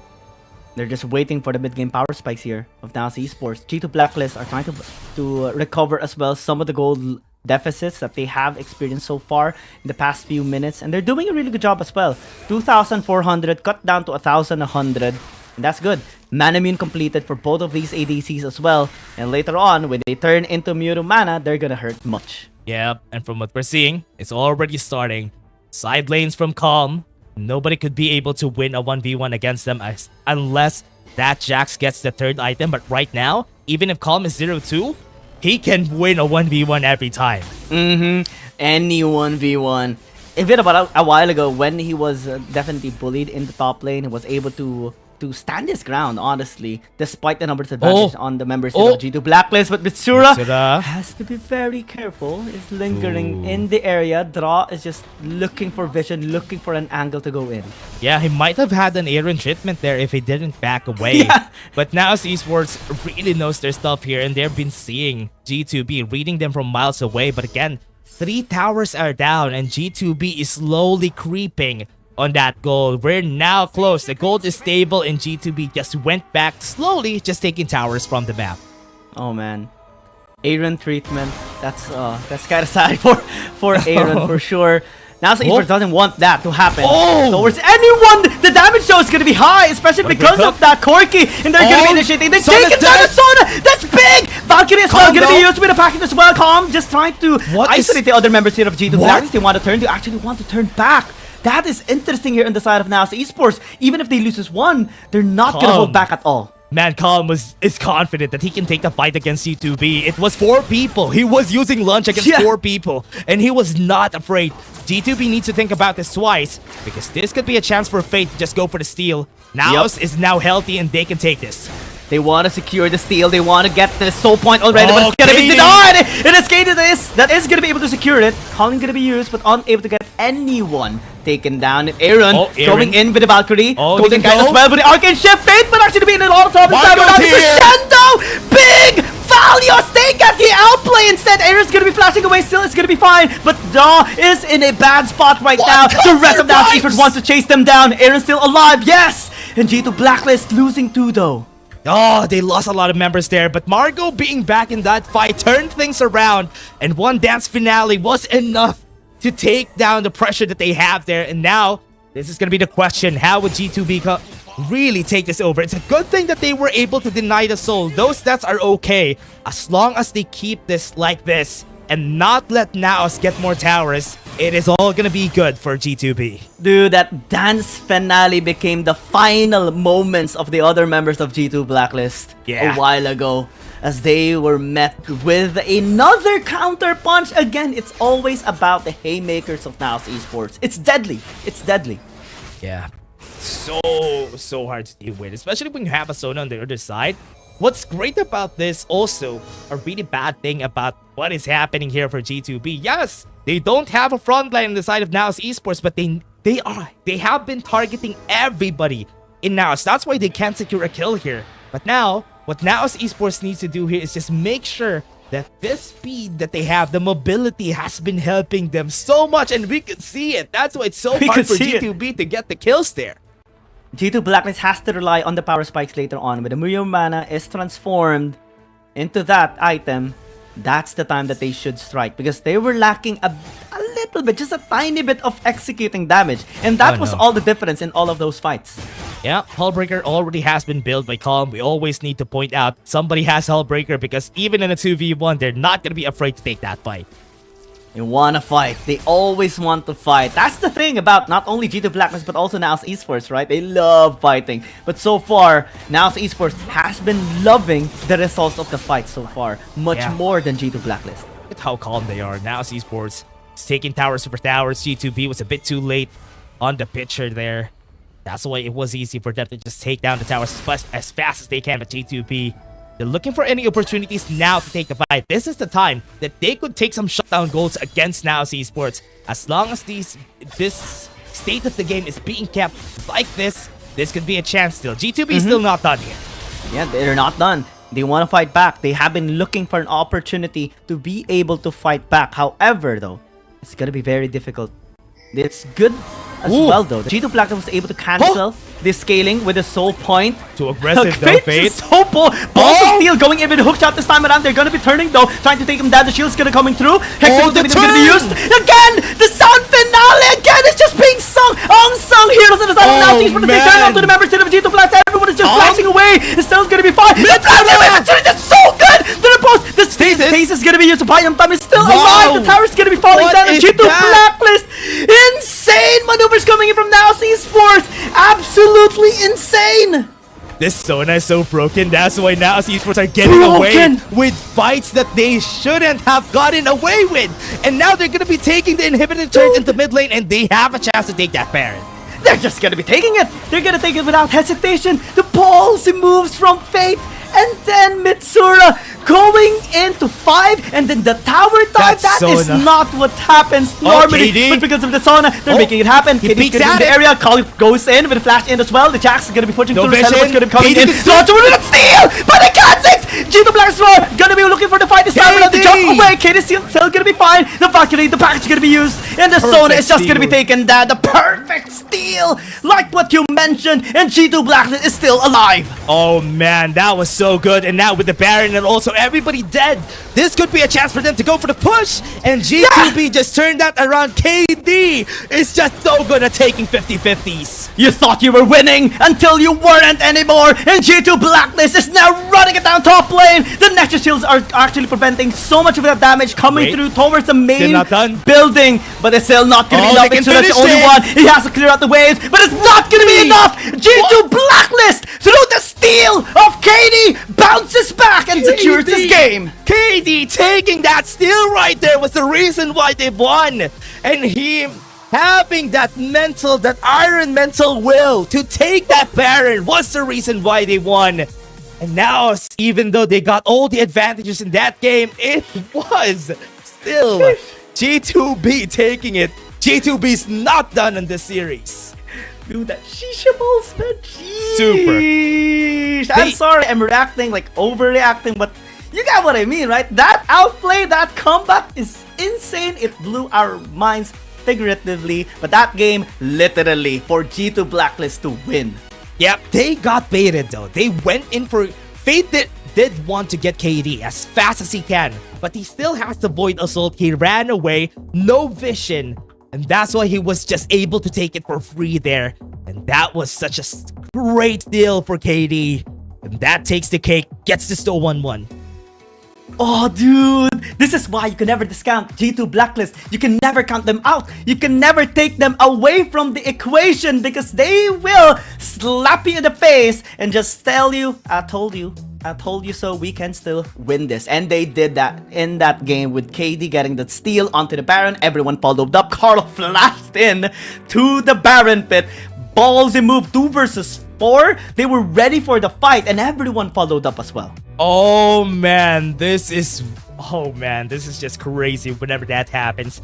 Now Esports really just makes it hard for G2B during this whole game, but G2B sweeps it under the rug. Remember, yesterday there was also a game in where G2B won, made a comeback, and KD, oh man, this guy is just so good at doing that. And that's why they got the win. 50-50s, it's not a problem. I'm gonna take the steal, I'm gonna take the risk. And he got the win because of that. He's so good. I'm just gonna say it right here. Lodi. Man, KD Crazy. equals Lodi with that Baron steal. But let's see how NAOS Esports this time is gonna be bouncing back. We told you this is gonna be a long series. Game number 3 is gonna be coming our way, but we'll go in a short break first. See, it's just a scarecrow.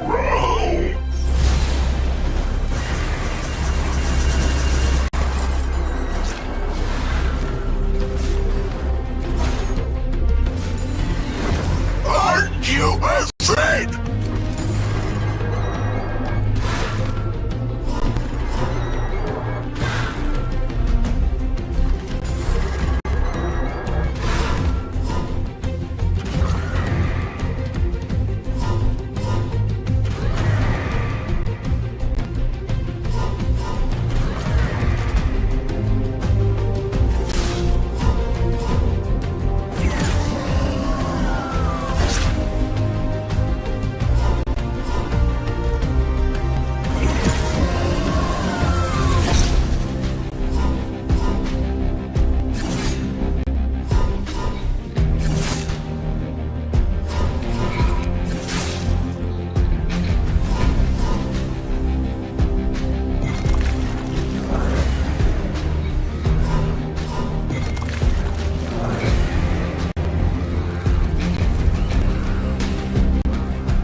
Start light, strike hard.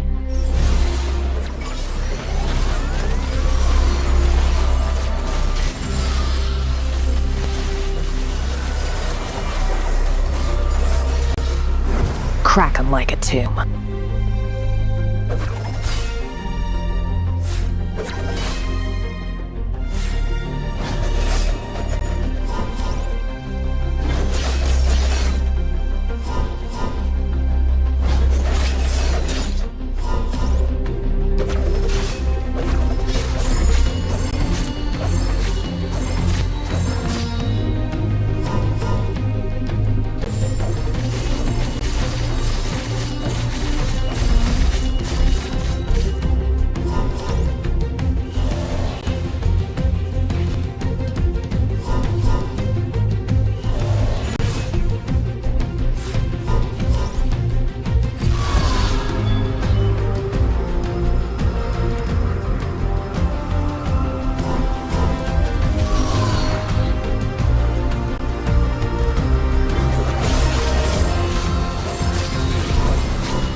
I go where the trouble is.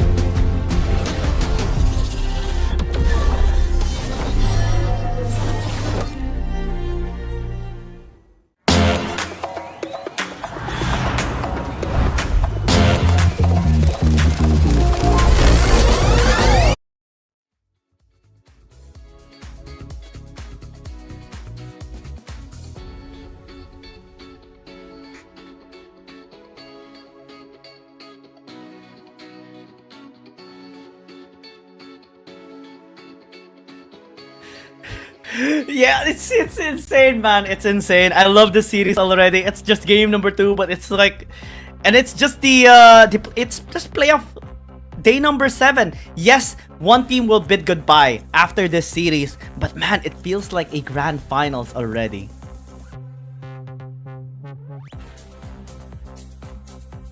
Shock.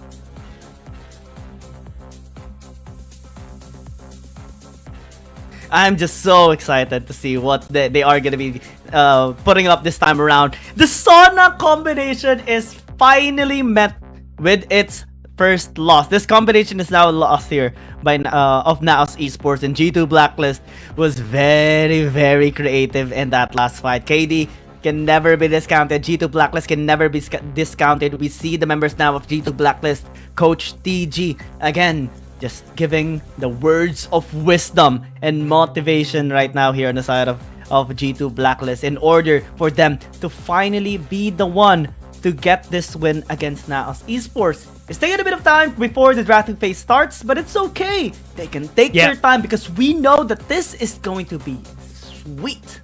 Yep, and now here for this turnaround, we have seen shocked faces from the players, but I hope they would be able to turn things here. But again, let's take a look at what's going to happen here, though. So with what happened during the whole fight, let's take a look at what they can do here. Look at how the confidence is back. The color of their faces are back. And this is why this game is exciting. G2B is still not done. This game is going to work out for both of them. And let's see who's going to be there at the end. It's about to happen. Drafting phase commencing. G2 Blacklist this time is going to be transitioning towards blue side as NAOS Esports has picked red side this time around. Yeah, now for the red side, this is where NAOS always wants to play. And this is where their strong suit comes in. But G2B is not going to let them be taken over just because of that. Ornn is going to be banned first. From what we're seeing, we're going to be seeing same bans here for both sides. And that Vi is not going to come out anymore for sure. Yeah. Because G2B doesn't want any more of that. Never. It's never going to be coming through. So far, not banned away, but surely it is. Unless G2 Blacklist wants to be the one to pick it up this time around and ditch the Lucian for the first time ever. Because the quirky of Aaron is actually really amazing a while ago. Never mind, the Fire gets banned away, so this might just be a Lucian pickup for Aaron and then the Camille going towards Calm once again. Yep, it's not going to be possible anymore. All those junglers are just going to be banned. Those 4 bans are always going to be junglers and an Akali. For sure. That is what's going to happen every time here. That's why we're just going to be looking for Akali open. Aaron could take that.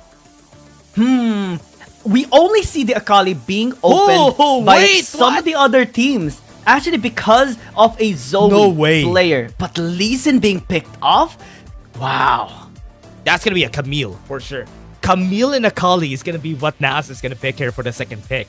The Ezreal is going to be free, so G2B is just going to take that to their side. I was surprised that they didn't pick up the Camille, and Mitsuru is just going to be holding on this for free. It's going to be very risky though. We see the Lee Sin being picked up already, and that's one of the ways to match against the Akali plus something that can deal the damage later on. Vladimir's available if ever that wants to be the route of G2 Blacklist. Now Esports has to be very careful. Yes, this Akali is very strong, but it can be pinned down. Yep, Akali is going to be there. A Nautilus could be a good answer here just so that they can pin down this Akali as much as they can. But also, Lee Sin is a good pick against an Akali just because Lee Sin is basically the only easy way for you to build Akali whenever she's in the Twilight Shroud. But a Varus, okay, that's a good answer. Now G2B is making things exciting. The first picks that they're picking up are really surprising here. Not the usual that you see in the APAC and CN conference. But it now makes a lot of sense why NAOS Esports banned this champion away during the second rotation of that game number 1, right? Because this is one of the only ADCs that actually has a crowd control. The chain of corruption is going to be so disastrous here. Very challenging for NAOS Esports to be able to maneuver around or dodge as well. The Nautilus as well is a great combination. And again, the name of the game here for G2 Blacklist is pin down the Akali and win the game.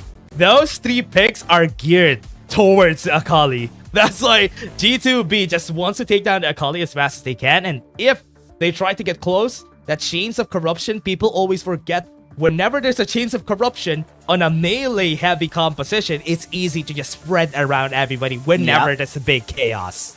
And the Varus is also a champion that deals percentage HP based on your max health towards these carries of NAOS Esports, and it's gonna be very, very scary as well. Great ban on the Galio. I think that's a must, just a massive must for G2 Blacklist, because you cannot give the Shen and the Akali and the Camille and then let the Galio go.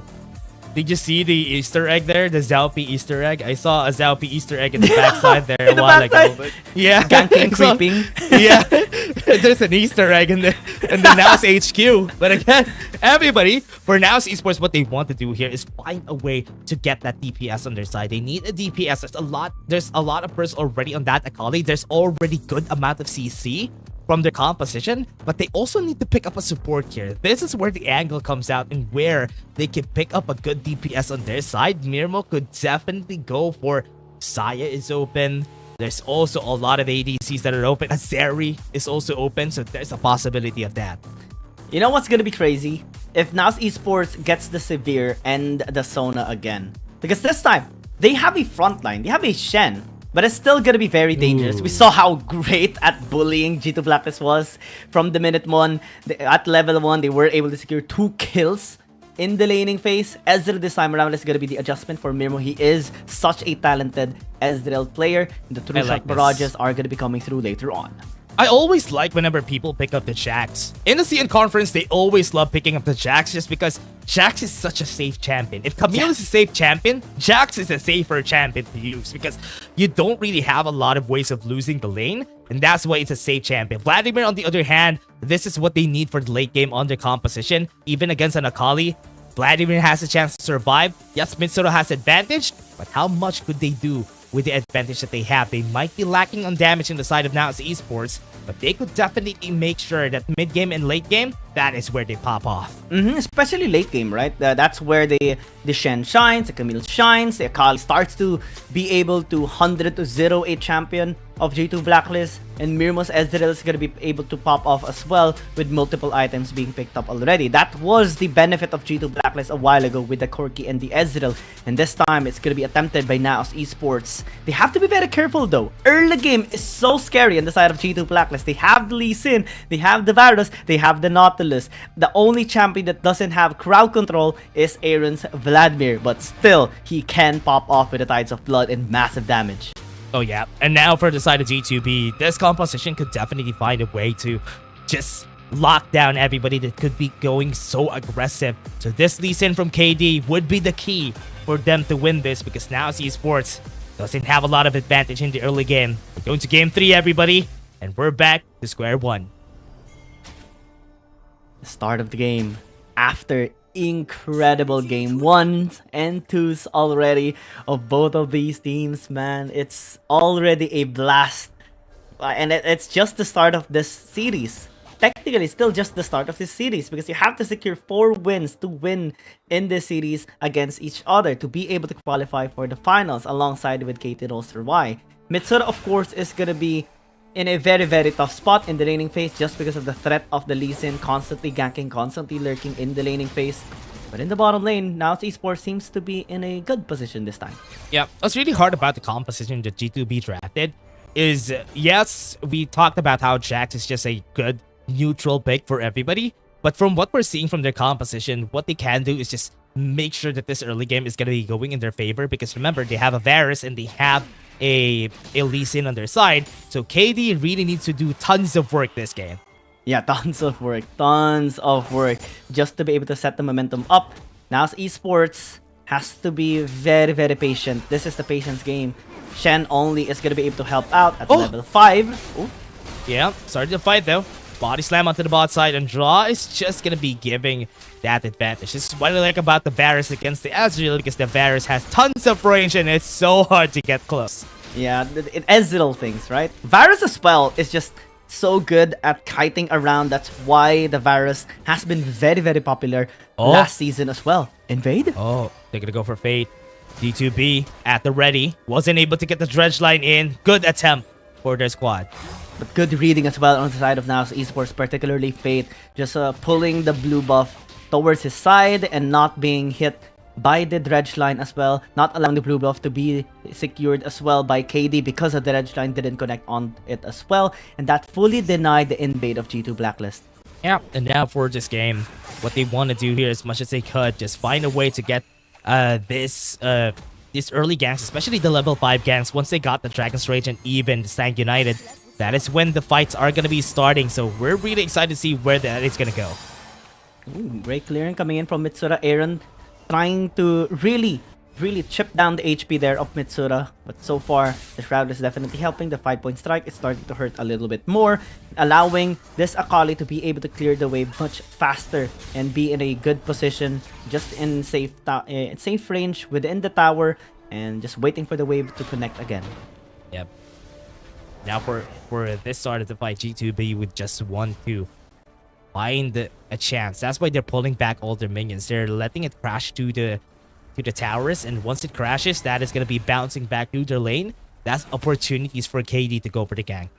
Mitsura just clearing out the way once more. No ganks happening on either side, but level 5 is unlocked this time around for Fate, so maybe he can actually tell his allies to start being aggressive now. Oh, KD gets the push back. Dragon Shade is going to be there. They have the Stand United. Safeguard is going to be used, but Aaron is going to go for the fight right here onto the back line. They're going to go for the ADC. That's a Chains of Corruption to get the kill. Here comes Internet to go for the save. Aaron was able to flash away. No kills just yet from this side, but NAOS is not getting any because that exhaust is just going to hurt. Margo might get killed here. That piercing arrow was not able to hit, but that kill KD goes in. And that's 2 kills for G2B. That's a lot! And it's still not done. Bit too late though. They're gonna go for it. True shot barrage not gonna hit. Calm tries to go for it. 3 kills already for the side of G2B. Calm is gonna be next. Nobody's here to help him out. That's gonna be a Sonic Wave gonna be able to hit. No more. Low HP. Sonic Wave safeguard for them to get the kill. And a glorious start by G2 Blacklist. through a gank in the bottom lane and just getting the proper target selection. Draw rather, getting the flash in onto Mirmo and making sure that they get the kill from the start of this fight. Let's check this replay out because the Shen was already used, but onto Margo, they actually thought that he was gonna be the target, but they were so wrong. It's the Ezreal, and you mentioned it a while ago as well. The exhaust definitely was a big blunder towards this Akali. He wasn't able to burst anyone down. Golden Kite didn't take any damage. He took like 2 bars only. Yeah, and that's what you want to do with this composition from G2B. This early game is going to be in their favor because the amount of damage that they could deal, especially with the Lee Sin on their side, is going to be a lot more. And now, they're going to go for the punish. KD goes in, Dragon's Rage is going to be used, push back. And this objective is definitely going to go for G2B. Very standard on the side of G2 Blacklist since they have the early game composition designed for that as well. Yeah, going to be hard though. Now Esports still wants to go for the fight draw. It's going to be their target. Not a lot of damage. They already used the Arc and Shift. They can't even go for the kill, but that's going to be kill on KD. Too much damage from Golden Kite, and that's going to be Fake going into the Stank United. Midson is going to go back, and this might be the turnaround that they're looking for. Second flip is going to be there, and this is going to be Golden Kite next, and that is the turnaround. Golden Kite was able to flash away, but this Dragon is going to go for NAOS. Yes, they have to take it. They have to really bank on the late game scaling and make sure that G2 Black is not getting too much gold away from them because 6 kills is already high. The tower is already unlocked without a rift held. Why? Because Calm has to go towards the bottom lane just to be able to help out, and he did it twice. Carl wasn't involved with anything. He was just busy split pushing in the top lane, securing those plates, securing the tower, because everyone else was already doing their job. They're leaving Carl alone. This is not going to be a good indication for the squad. Fade. That charge knocks up. He's going to be dead here. Aaron's just going to go for it. Ties of blood. Not enough to go for the kill. Flash from Aaron goes in. Oh no, that Hemo Plague is going to kill him for sure, and he's going to be dead. No shield. It was already on cooldown. KD's here! Oh, KD goes in for the Flash Dragon's Rage, and that's going to be a kill. Goes out for the Flash. Margo's not going to survive this, and G2B is taking over. Taking over and controlling the entire map. Not only the bottom lane and the mid lane, but the top lane as well because of the split push coming in from Carl. And this tower as well is going to be unlocked. 6.5 minutes. Three towers, man. 3 towers destroyed by G2 Blacklist. 3 towers, 9 kills. Big advantage for G2B. This is the G2B that we expect. The early game is their playground, and that is what you expect from them whenever KD plays the Lee Sin. He just plays it. 4 kills, 4-1-4 on Vladimir. Oof. And that is a good redemption for Aaron. Yes, that's what he wants, that's what he needs, and that's what he will get as well. And he's already starting to be a big, massive problem here for NAOS Esports. The AoE damage is increasing on the side of G2 Blacklist. And NAOS Esports, we saw the attempts of Mitsura, we saw the attempts of Mirmo trying to pop off, trying to get those kills, but simply not enough. It's simply not the time yet. That's the blunder of this composition of NAOS Esports. Yeah, that's so hard. What's so hard about this composition is because they don't really have items yet. So they shouldn't be taking any fights, but G2B has been forcing the fights in their faces every time, and they have to react. And now Esports reacts accordingly, but what happens is they're just falling in the hands of G2B, and this is what they want. Yep, they want to just continue bullying now Esports. They want to continue securing the kills, forcing fights, especially when there is an objective to be checked out. Now Esports were very fortunate to be able to get the dragon. But the next dragons are going to be very, very difficult for them to be able to secure just because of the amount of lead that G2 Blacklist already has acquired. Essence Reaver already picked up here by Golden Kite. Not really a whole lot since he hasn't been able to get any kills, but it's fine. It's okay because he's still ahead compared to Mirmo just because of the amount of assists that he has secured and the amount of turrets that G2 Blacklist has secured as well. Yeah, G2 Blacklist is just looking for more here, looking for anything. The jungle, they're clearing it for themselves in order for them to just push through. They want to get as much kills as they can, but G2B, haha, they're choking NAOS Esports, and they have them on a chokehold. They can't even find any resources now. Ooh, man, this is tough. This is tough for NAOS Esports. The chokehold definitely is working. They're not being allowed to maneuver that much as they wanted to. Mitsura is still gonna be fine. I actually thought they are just gonna be following it up. But they don't. They go Yeah. towards the bottom lane, tries to secure another tower. Cat's gonna be used. Yeah, goes for the top side though. Fate is gonna go for Carl. They're gonna be slowing him down. It's gonna be a kill that they would want to go for. The counter strike was enough. They just slowed them down, and with that honey fruit, they're not gonna be able to get this kill. Yes, they would, but the tower on the bot side already has fallen. It took so much time. And as Esports, again, losing a tower is gonna be big. KD's gonna be in the area as well. He's gonna get the kill on Calm here. He needs to go for the execute if ever he wants to, and that's gonna be it.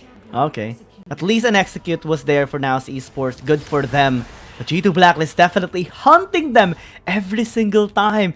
Every single time there is an objective, every single time there is a turret that is going to be targeted here by G2 Blacklist, they take it without hesitation, but also they force fights. They are baiting, they are taunting NAOS Esports to try desperately to defend those structures. But if they don't, they're just going to be taking it and says thank you along the way. Yeah, and remember, they're fighting on the timer here. That's why G2B is just finding as much as they can, choking NAOS out of the resources because they don't want that Ezreal and even that Akali to get the items that they need because they are going to be deadly for sure.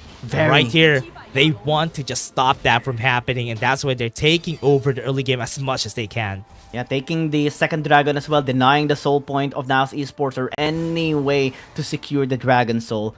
G2 Blacklist has been very methodical in the early game, very aggressive, but also very, very safe in delivering those kills towards NAOS Esports. Only 4 has been secured so far, and it's because of just one overextension by G2 Blacklist. One mistake that Pitsura was able to actually pop off, but it's still not enough for them to bounce back. 7k gold lead, too far away, no towers, or rather, one tower has been taken down by NAOS Esports on the bot side, but nothing just yet. Or rather, yeah, there's no towers yet that they have been taken over, so this is going to be going good for their side. 4 for 0. And that's really bad. They can't even take any space for themselves. But G2B looking to fight this. They don't know that there was a war there, but at least they were able to survive. I like that you mentioned that there's no structure secured just yet. Because if NAOS Esports finds a way to bounce back, win a fight, those structures are going to be going down. And those structures are going to be going down fast. And they don't want that to happen. There is still a comeback potential for NAOS Esports. Yeah, Carl again going to be a target for sure. We still have the counter strike here waiting for the right timing. Carl fighting against one. He's going to try to get the kill on Calm as fast as they can. But no, it's not going to work. NAOS gets one. Right now, G2B is going to get a tower out of that kill. Again, just a tower being secured by G2 Blacklist. And again, just so much time being bought by Carl as everyone from NAOS Esports is desperately trying to secure a kill towards him. Yep, KD would want to go for this. Doesn't have any vision. Shen is going to be there. They go for body slam. KD is going to be their target. They want to go for the shutdown gold, and they get it. No reaction though coming in from G2 Blacklist. They don't have any objectives First tower just yet. First tower taken for their side, but let's take a look at the replay again. Just a great demonstration actually of NAOS Esports telling G2 Blacklist to still respect them and not be too cocky, because the Baron actually spawned up the minute that KD went into the bottom lane. The second that he died, it could have been an opportunity for G2 Blacklist to actually force a Baron fight. Yeah, and G2B 5k gold lead. That 7k just went down just because of the shutdown gold that they gave there. They now need to take this low. And NAOS now recognizes that. A bit too late, but at least they were able to recognize that they would just need to take it slow and wait for their carries to pop off, wait for their item breakpoints before they try to start the fight again. Yeah, Muto Mana already completed, Riftmaker as well, Infinity Orb. NAOS Esports, they should spot them out, trying to take the Baron. Are they gonna turn? Yeah, still don't have any vision here. They already have a ward, that's good. Now they are just gonna be waiting for this Baron to get taken down. It's a good thing that they backed away. Yeah, G2 Blacklist definitely is feeling the pressure now. Especially that it is 13 minutes into the game. NAOS Esports is slowly bouncing back, slowly scaling as well. Yeah, item advantage for Carl though, but the precision protocol damage is going to be enough for the Bitcher. Enchant is going to go for it, and the taunt again. Carl falls down, and that Baron is going to be taken over. And that's very smart. They're just going to go for it. The damage is going to be there. That's a lot of damage from their side. They might be able to take it. 1-5 damage and 1-5 HP. They're going to be taking this. This Baron's going to fall to the side, and that is going to be able to secure. And they are going to go for more. They're going to go for KD. Fate gets it, and Draw is going to be next. Their Baron is no more. And if they get this first kill. No Baron is going to be secured. Yes, they secure it, but they don't get any value out of that Baron. No value! It's NAOS Esports that's actually gonna be the one to get the value from the Baron because everyone is dead and they're gonna be getting the structures. It was a great bait coming in from Carl, baiting out the Stand United. However, he died too fast and NAOS Esports did such an incredible job installing the members. Wow. It's not only Carl that can stall out the members of NAOS Esports. NAOS Esports can also stall the Baron taking, and we're about to see a replay of that as well.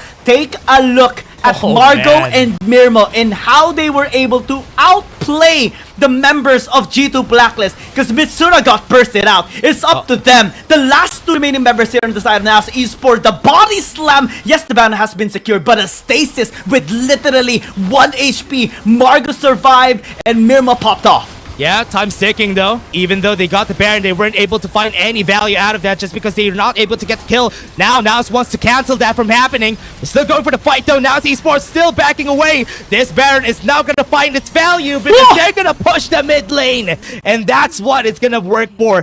NAOS tried their best to hold off on that Baron buff. Right now, their time is enough for them to take down this tower. Inhibitor turret is going to be taken down. 2 people are going to defend this tower. And now with the Nexus shields, is that going to be enough? They're going to flash in. Cobb is going to have to get a hit. And now Esports is just going to try their best. G2B would want to finish it. And with this, it's not yet done. Nexus shields are there. Carl is here to finish it off. And this Baron is enough. And the game is going to be over as well as G2 Blacklist that becomes the victor. As NAOS Esports gets caught in a team fight that they are not ready just yet. Especially with the Baron still on the hands here of G2 Blacklist. This is the new Baron already. It's not completely removed. You still have the benefits of it as well. Just some of it does remain, but it's enough to allow G2 Blacklist to win that fight and win the game. Yeah. Took some time for them to really stop it. What NAOS really wanted to do there was, once they got the Baron, once G2B got the Baron there, they want to stop them. Once they got that, they got like 20 seconds, 30 seconds after. Then after that, they wanted to stop the Baron from pushing. That's why they tried to stop it in the mid lane. That's why they had to make sure that they find a way to stop it as much as they can. But in the end there, NAOS Esports just wasn't able to do it. They weren't that powerful. Mitsura picking up that Akali wasn't able to find anything out of that game because G2B was ready to take him on. I actually thought that NAOS Esports would be able to actually bounce back in that game. However, G2 Blacklist being so brilliant and timing again a great engage towards NAOS Esports, forcing yet another fight. But this time, it is a decisive fight and enough already since they do still have the Baron buff on their side to finally push the mid lane. And since they have secured so many towers already from the first 10 minutes, it's already enough for them to end the game. And just brilliance from G2 Blacklist. Yeah, not a lot of damage went through for NAOS Esports there. Even during the early game, KD played this game so well. He was able to secure a lot of kills for the team there. That's why Aaron was just so fed. And he was able to make sure that this game is just going to go in favor of the team there. KD taking that win. And that was a really good point for them to go on. And those skills that he secured during the early game, so much value for this guy. Massive value. KD is the one that allowed everything to happen. Everyone was banking on him and how he's going to be able to help each other out, secure the early kills, secure the early objectives, and also the towers falling down with the Baron as well in that second to the last fight. Let's see though what's going to be next for this series, as we're just going to be going in a short break. Dash and I will be back after this one.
Feel the thorns embrace.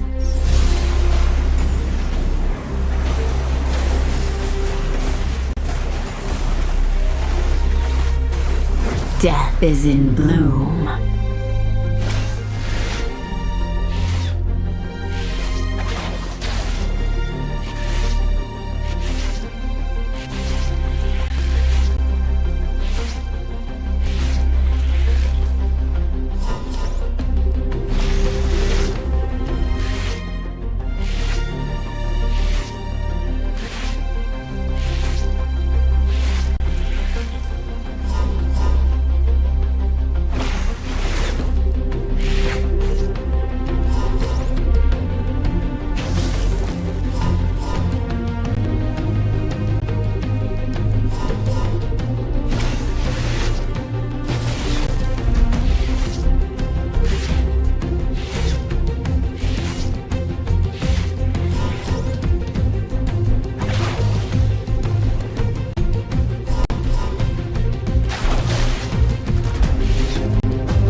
None will escape my grasp.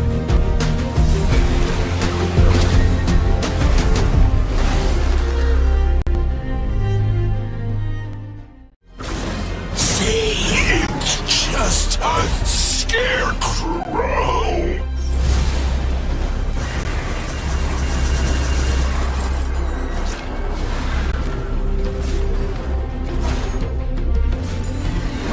Aren't you afraid?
Step light, strike hard.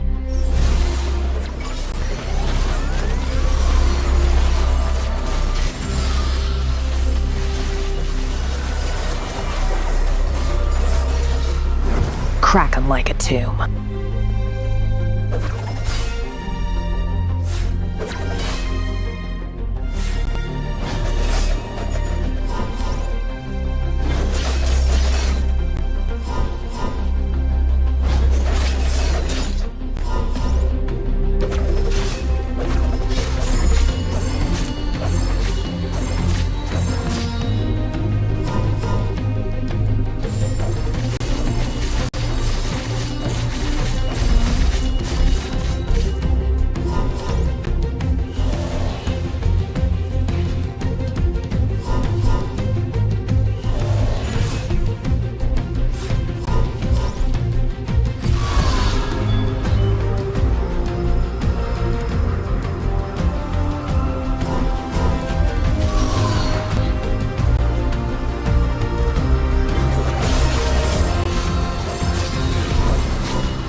I go where the trouble is.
Feel the thorns embrace.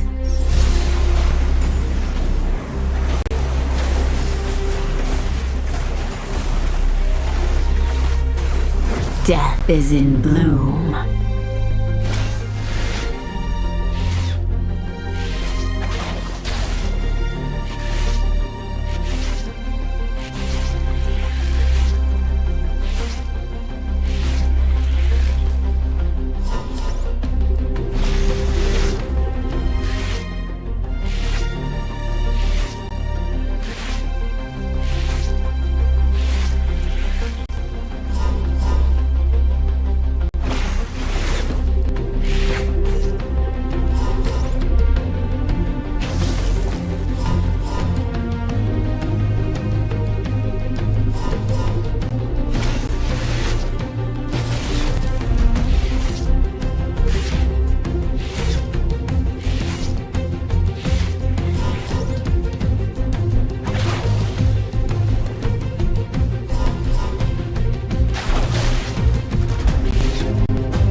None will escape my grasp.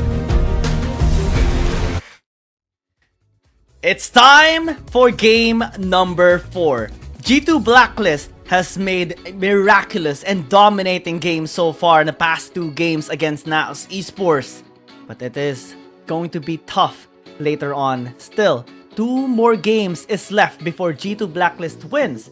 And NAOS Esports, they have to really dig in deep in order to bounce back here. Yeah, and in this game, what they need to do here for NAOS Esports is find a way to get that balance back again that they had in game 1. Momentum is definitely on G2B because of those 2 consecutive wins, and they could really snowball out of control in this whole series. Even though they got Aaron in a chokehold during game 1, Aaron came back strong during game 3. Yeah, game number 2, game number 3, he was so strong, and we were a little bit worried that he might, at least that game number 1, might have gotten on his nerves, on his minds, and might affect his performance in game number 2 and succeeding games as well. Maybe it did, but in a different way. It fueled his determination to perform even better. That's why he is performing this way as well. Bouncing back and regaining control, G2 Blacklist wants this to be a victory for their side. Yeah, they would really want to win this time around for the side of G2 Blacklist. They need to find a way to really just make sure that the early game works well. That is what's worked well about G2 Blacklist, is when they play around the early game, they could really snowball in the early game, especially when KD picks up champions like Lee Sin. That really gives them that leverage in the early game. Yeah, back-to-back MVPs, right? With the Kazakhs in game number 2 because of that Baron steal. Yeah. Lee Sin as well was so amazing as he was able to secure the Baron buff that was actually so important. Despite them receiving an ace by NAOS Esports, still was able to fight back and win the last fight that allowed them to win that game number 3. Yeah, and for this next game, what they can do, especially for the points in where they lost a lot of options here for NAOS Esports, because they picked up Fate in a place in where he's not that confident with, especially when he's picking up a Shen. It's really hard to play around it. When you don't get the early game on the Shen, it's really bad because that Stand United is not going to find any value for you in the late game. But let's take a look at what they're going to do here for the squad, because this is where it's going to start again to drop off for G2B. That's why I was so nervous when I saw Akali being picked up by Mitsura, or for Mitsura, when G2 Blacklist has already picked up the Lee Sin. It's really risky. That's why we see the confidence of G2 Blacklist on that blue side, and they're going to be remaining on blue side as well here in this game number 4, threatening the same approach. And it's also great that G2 Blacklist has already won, not only on blue side, but also on red side as well. They're looking very stable, and they want it to remain that way. Yep, and they want to win this as much as they could though. So from what we're seeing here for G2 Blacklist, they would just ban the same champions. They're going to be banning Vi, they're going to be banning the Hecarim, and the same is going to go for NAOS Esports. With the Akali available a while ago, they were able to make sure that they're going to pick it, but it didn't work out for the team. G2B just picked against that Akali. Yeah, and NAOS Esports, they have to decide this time around. Do they continue banning the Akali instead, or let it be and try to bounce back from it as well? They banned the Lee Sin. I don't think this is gonna be a good idea, because G2 Blacklist can just secure the Akali. Yeah, and the Lee Sin getting banned, Akali being available for Aaron. What are they gonna do now? Now, they would need to gear towards how they are gonna be playing against that Akali. Are they gonna be able to do the same as what G2B did during that last game? That's the question though. How is this gonna work out for them? That's why they secured this Camille and secured the Nautilus, because they don't want, or at least they want to make it easy to deal with that Akali. Yeah, the suppression should be very invested here by NAOS Esports just to pin down Aaron later on. This Akali is very scary to get on the hands of Aaron. Many teams tried to counter it out, but it's always very difficult. Sometimes it is successful, but one thing is consistent. They have a hard time dealing with Aaron's Akali, and this time they're about to be having a much harder time for NAOS Esports to counter this out, because Galio being picked up, I think Shan has to be removed this time around. Yeah, and Varus is gonna be picked up here again. This is what worked for that Ezreal a while ago. That's why it was effective against NAOS Esports. Mitsura just gonna pick up that Lucian again. They want to do what they did during game 2. And that was an effective strategy. The only reason why they lost a while ago was because of that Kha'Zix KD getting that Baron steal. But the composition that they did there was really working out. They would just need to find a way to make sure that this Akali doesn't move around well.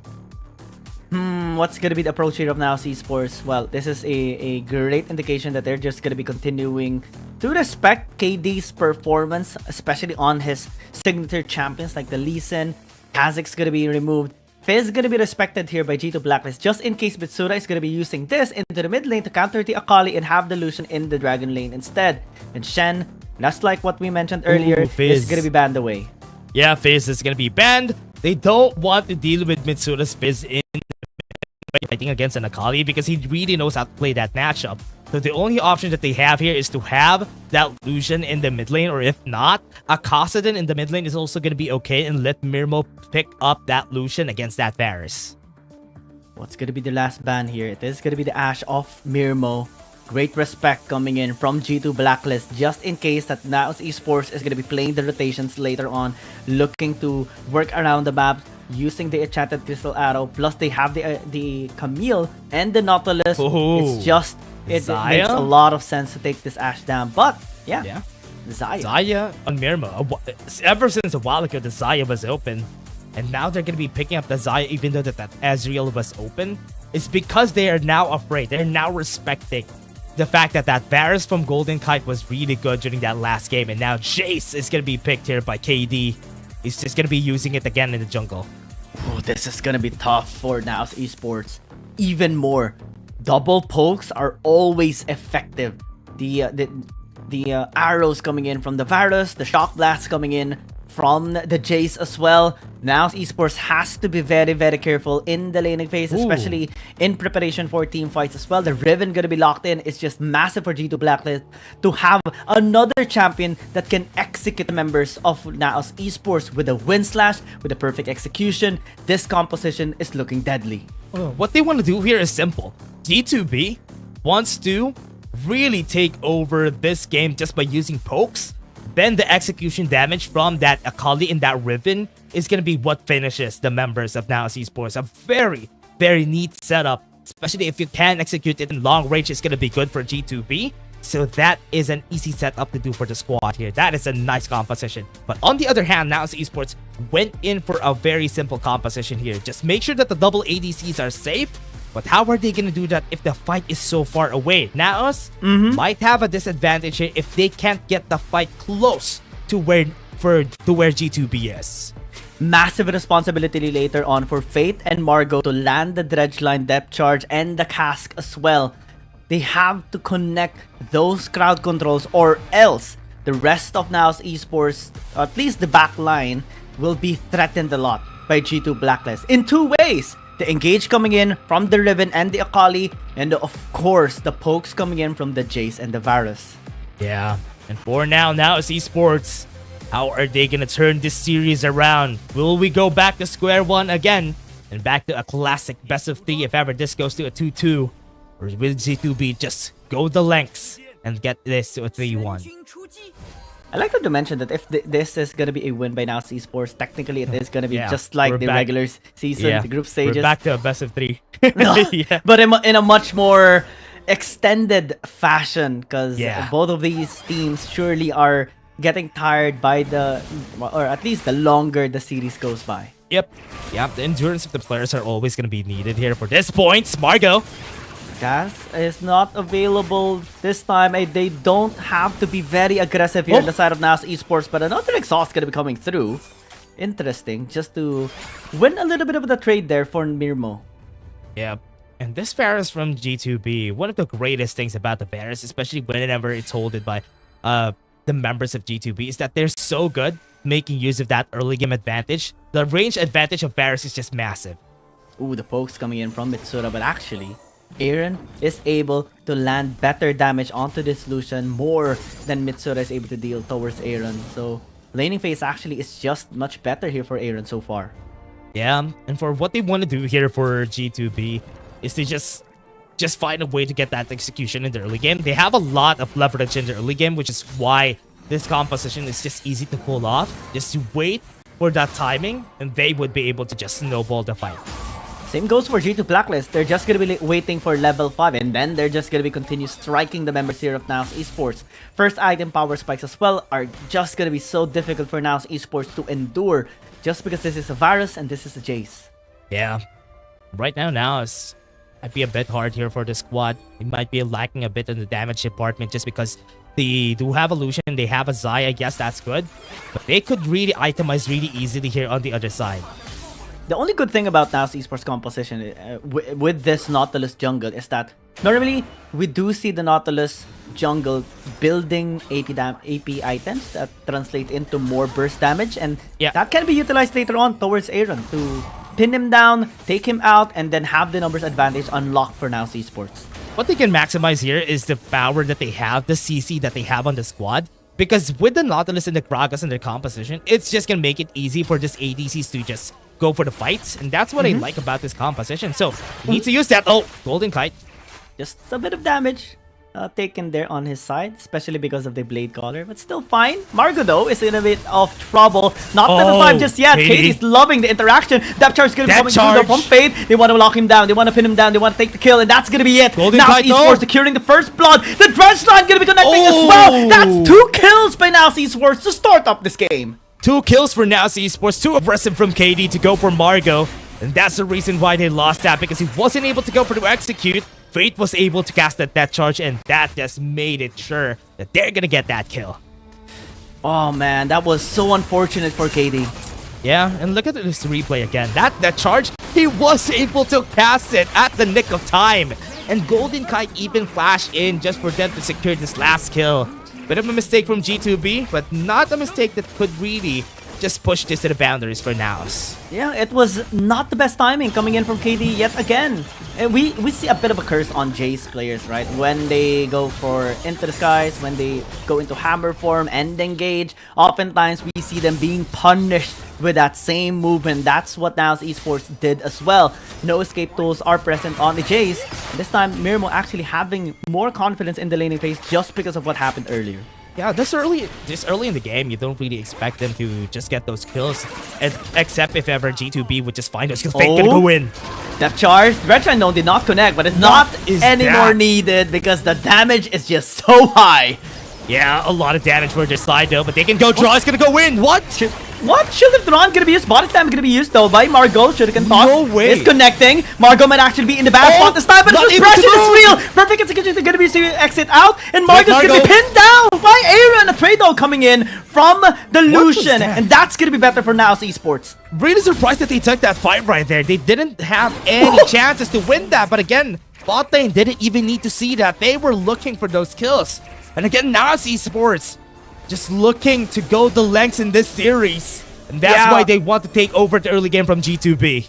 And they're doing it as well, methodically and flawlessly as well. 3,600 goal lead now. Yep. Let's take a look at the replay again. I was surprised why G2B went in for this fight. They didn't really have damage to go through here. Yes, Aaron was here, but Aaron doesn't have that much. Look at how much he dealt to Margo. He wasn't able to deal much. That's why Margo was able to heal it up in the end. And that's why they got punished there. They got punished heavily. And the dive even went through. Oh. Not the damage from Fate though. That is just so much. Again, it's not a support Nautilus. Yeah, this is what I like about Fate going in for aggressive junglers with top side. I think they're gonna go for again. They're gonna have to walk away though. They don't have a wave connecting into the tower. Rift Herald gonna be used into the mid lane. Mirmo's just gonna be attempting to clear it out. Calm. And Calm. Chain of Corruption coming through. The Shield of the Rat as well should be enough to lock him down. Oh man. That's a kill. It was baseball back. First cert has been secured though. Again, Aaron might be looking for a plan here in the bot side. Will get spotted out, hiding under the shroud. Fate is just waiting for it to expire so that he can now start suppressing him. The depth charge into the Dredge Line, and that's gonna be the kill. It's enough. Oh. They got the kill though again. Aaron, this is gonna be bad for the squad. They're taking towers for towers. They got 2, and 1 is gonna go to the side of G2B. I think top side is gonna be taken off. That's really a good start for NAOS. And for a double ADC composition, giving them advantage is not good.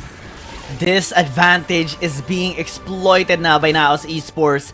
And it's interesting how we see a bit of a difference here with regards to the pickings of their junglers to counter an Akali. KD loves picking the Lee Sin up early and he has confidence that he can and will be able to just disable an Akali. But the Nautilus is just so good on Fate right now. Just giving Mitsura, or giving Aaron though, a hard time in the laning phase or in a team fight because one crowd control is enough. Ooh, I think a fight's gonna break out top side though. Everybody's here. They might be able to go in. And G2B looking for a setup. Fate is gonna be here though. I think G2 Blacklist has to give this tower away. Or if they fight, they need to be very careful. Draw gonna be initiated. Barga's still gonna be fine. Tactical sweep by Calm just to zone some of the members out from G2 Blacklist, and they skedaddle away. Yeah, even have the timing just right here. Even when they got the Rift Herald a while ago, now Esports still got the Dragon and a 5k gold lead into their hands here. Okay, look at the confidence of this guy. He just wants to take over as much resources as he can. And what is hard about the Jace pick right now in the jungle is because of the patch 4.4D, where the jungle damage of Jace was lessened. And that's why he wasn't able to maximize this Jace during the start of the playoffs. And really not surprising that he is struggling in that wave clear compared to before.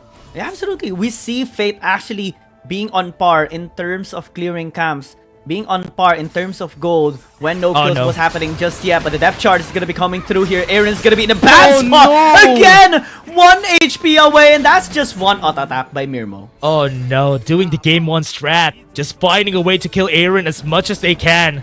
I think Akali should not be picked the next series around because those Akalis are not having the best days. Yeah, and if they pick it up, the counters are just here on both sides. Fate is just so good on this Nautilus right now, giving Aaron such a hard time scaling towards this game, and G2 Blacklist losing a lot in this early game is a bad sign again for them. And now Esports loving every single bit of gold lead that they're acquiring right now. 6,000 gold lead, 2 turrets secured as well along the way. The only lane they have to secure a tier 1 is topside. Yep, and from what we're seeing here now, it's just making sure that Aaron is not confident. He's back to the bot lane, and he's gonna stay at the bot lane. I think this fight on the top side, Draw might be able to push him back. Very carefully orchestrated there by the members of G2 Blacklist, but still, the response are here from NAOS Esports. Just making sure they are gonna be able to secure this tower in the top lane. 1,300. Cass is gonna be missing though. Draw's still gonna be fine. Tower's gonna be falling down. The Carl with the engage and the option gonna be used as well. They have taken the Jace as well. Draw gonna be going in. Still has no crowd control this time around. The Jace though is wide open. Aaron. Oh my god, the Thunderstorm coming through, but still the perfect execution by Aaron. Still gonna be chasing them down. He will connect the shurikens and will take him down as well. Calm trying to win the 1 versus 1, but the Akali is just too strong already. Wait, NAOS Esports though still has won the fight. It's already 4 members down, and it's only Aaron remaining alive. What? Mitz has the mop there. He mopped down everyone who was far away, even though that Aaron was in the back line. And now Esports just came out on top of the 4-4-3, but Aaron still wants to fight here. I don't think this is gonna be a good idea though. He has to walk away. He has to give this chance for Calm to defend this tier 1 in the mid lane. Yeah, I thought that was Aaron's time to pop off, but at least he got some kills out of that. Now Dragon is available. Could be a potential soul if ever they would be able to take down this Mountain Drake. They're not letting anybody from NAOS to go for a push.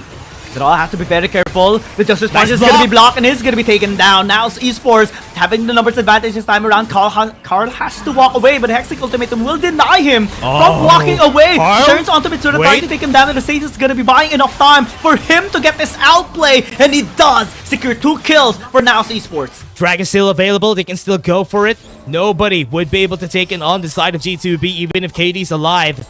So now Esports could definitely take this. Mitsura is 8-0 in this game. Dude, this is not good for them.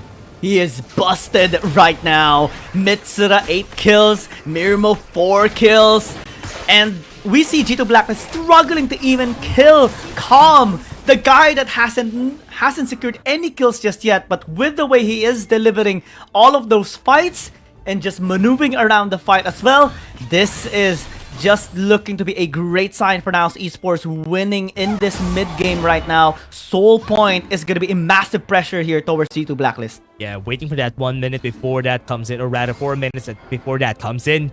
So that is the chance, that is the win condition of NAOS here, just for them to finish the game. But G2B, what could they do? 5k gold lead still chaseable at this point in the game. Right now, G2B is just looking for chances to get Aaron any kills that he might be able to need.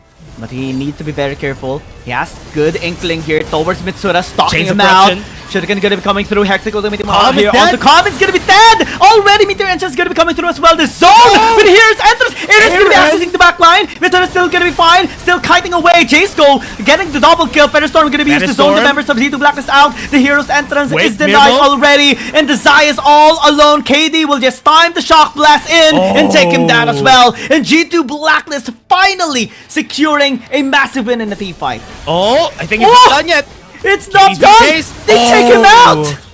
Make it a 3-4-3, and that's why it's not yet done. They were able to take down the tower, and the top side tower is gonna fall, but at least they got a 3-4-3, and that's what's good about NAOS Esports. But G2B, they still have a fighting chance in this fight. 3k gold lead is now where we're at, but this mistake that we've seen from NAOS Esports, a bit too aggressive from Calm.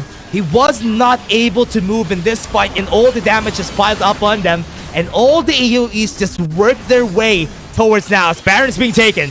And it's running down fast. Culling gonna be used. Mitsura gonna be threatened here by Aaron. The Baron's gonna be secured here by Fate. But still, it's gonna be locked down. Next to the meetum gonna be used. The Chain of Corruption, yes, it's gonna be used as well. As Aaron walks in, the jump is gonna come through. And Aaron still secured the kill onto the Camille. Mirmo, though, trying to run onto the Feathers. Card is gonna be initiating and bursting him out as well. Alongside with the Jace. Mitsura, though, is still alive. They can still fight out. Aaron's gonna be in a lot of trouble this time around. Mitsura's still gonna get on the outplay. It gets denied. And now Esports winning the fight with their front lines as well, and they get the ace. Now Esports takes the ace in that fight, takes the Baron, takes the ace, takes everything out of G2B, and that was a great way to fight in that battle. And now they have a chance here with the Baron on their hands and nobody alive.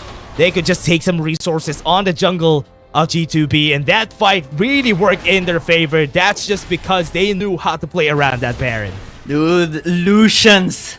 The Lucians, man. This time, it is Mitsura just popping off with the damage and making sure they get the wins, the trades, the better trades compared to G2 Blacklist.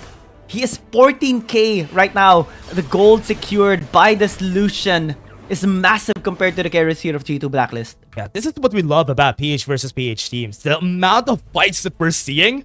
If we're seeing a CN team, that's 2 games for CN teams. Here, it's 1 game in where you're gonna get 33 kills on the scoreboard.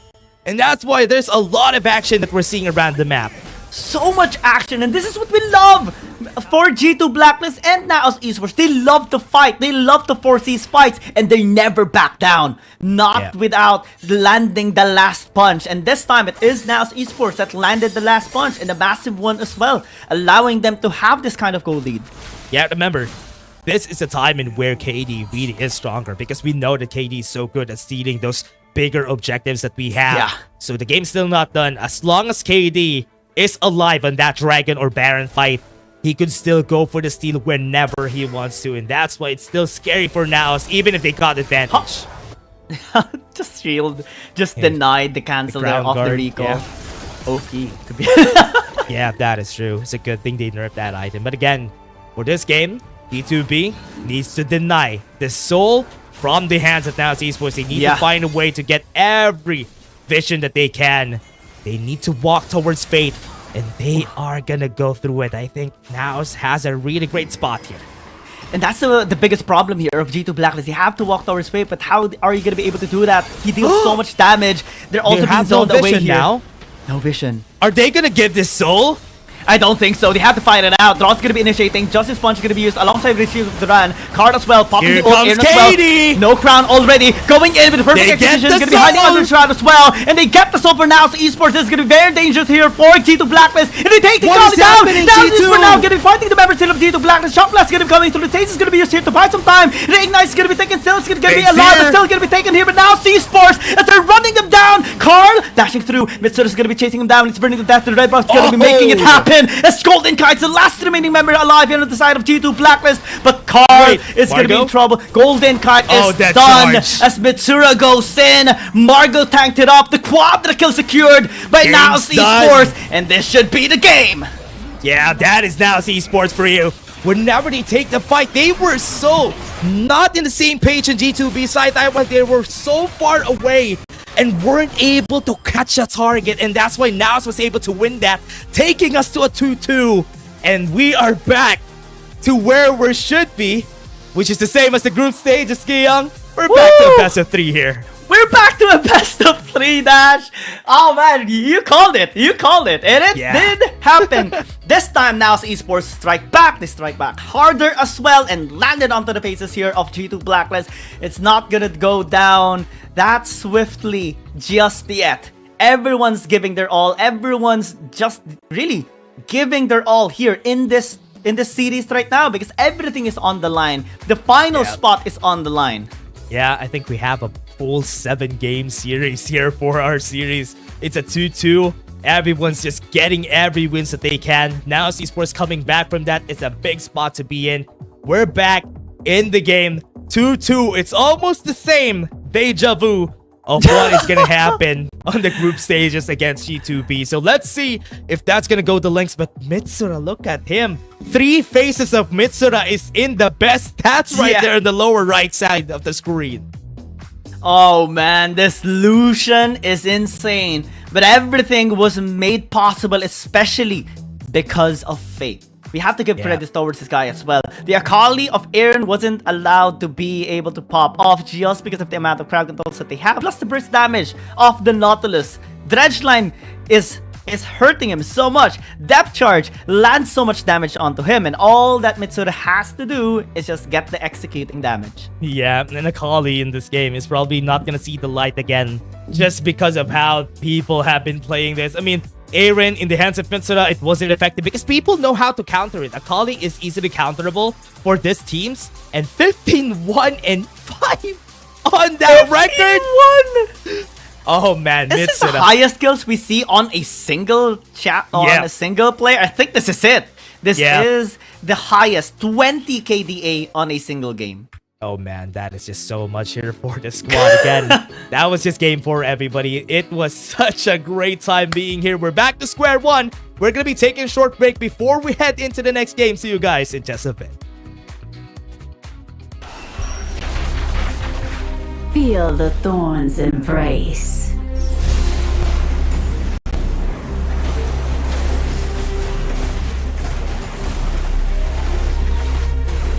Death is in bloom.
None will escape my grasp.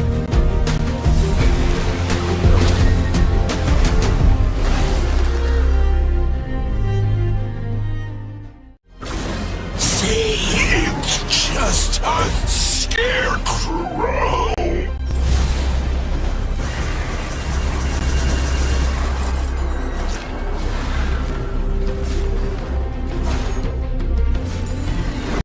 Aren't you afraid?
that light, strike hard.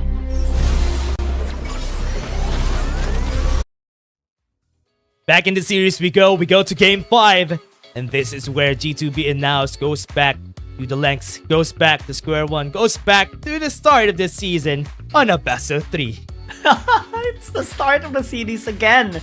A best of 3 to conclude this series right now. And finally determine who is going to be going towards the finals alongside with KT Rolster White. All boils down to the last 3 games. If we're going to be reaching game number 7, of course. Yep, and in this game, what do you want to do for G2B? They lost the last game, was also because they weren't able to take over the early game. Based from the 4 games that we had, whoever takes the early game could have had the chance of winning the game. Game 2 could have been the same story. It was just KD was just built different. That's why he was able to snag the win there. But game 1, 3, and 4, whoever gets the early game in their favor, they take the win. And last game, it was NAOS Esports through Fate that allowed the rest of the team to be able to get their early game prowess, and Mitsura definitely popped off the entire game. I just wanted to call a moment in which a fight happened in the top lane, and it was split up because of Aaron, but Mitsura cleaned up the rest of G2 Blacklist. We weren't able to see that fight or that part of him destroying everyone else, but still it is remarkable. I do hope to see a highlight of that fight that we haven't seen there from Mitsura. That could have been legendary for him, that he was trying to win the fight alone there when it was only 2 of them together with Calm that was staying alive. But again, this game so far, same bans, and we just see one different ban every game. Oh man, you mentioned a while ago, Dash, that the Akali should be banned away instead. It's not gonna be banned because they're just not gonna pick it. They're or just not pick it anymore. Yeah. Just have a gentleman's agreement, a non-verbal contract or agreement that nobody should just pick the Akali, or else, well, we don't really see a win. So far, that has been the trend. G2 Blacklist actually banned it away. Yeah, banning the Akali so that nobody has it in their hands. They don't have to have a headache with their composition because so far the compositions revolve around that. And now, what they want to do is get maybe the Ornn on their hands here for the side of NAOS Esports. So far, nobody has prioritized the Ornn. The Nautilus has gotten a lot of priority from both of these squads.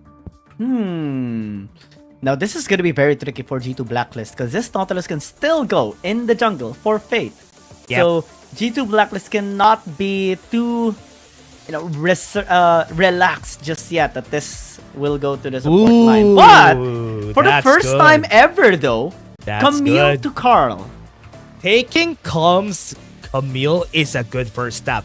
Because most of the time, what they answer here for the side of NAOS Esports is a Renekton. And so far, Renekton hasn't been that great so far in the playoffs, especially in APAC teams. But if they pick up a Jax for Calm, that would be way better for the squad. No, they're going to pick up their Renekton. This is starting to be very deadly for G2 Blacklist. Camille, Galio, and what else can be picked up later on? Shen? The Ziggs? So many wombo combos available here for G2 Blacklist, and we have seen such a big impact already of Meteor Enchants. They can actually do that here.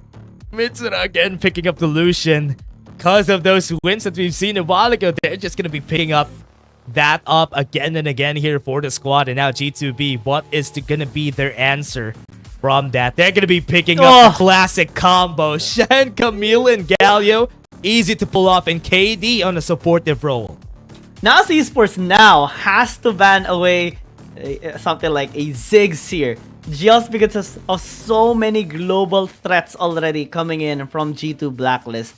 Shen, Galio, and Camille, Mitsura's not going to be having a fun time here in this game. That's for sure. Is not going to move for sure. So what they need to do here for the side of NAOS Esports is find a way to counter that.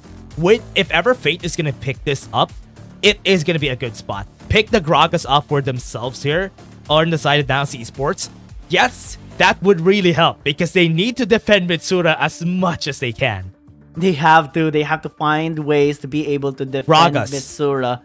And I think that's going to be great to isolate the members of G2 Blacklist if ever. Yeah, Gragas is going to be a good answer here for NAOS. They're gonna be picking that up again. A Sivir is gonna go to their hands. Wait. And yes, another support could potentially be the answer here. Or they can pick up a jungle for themselves as Sona.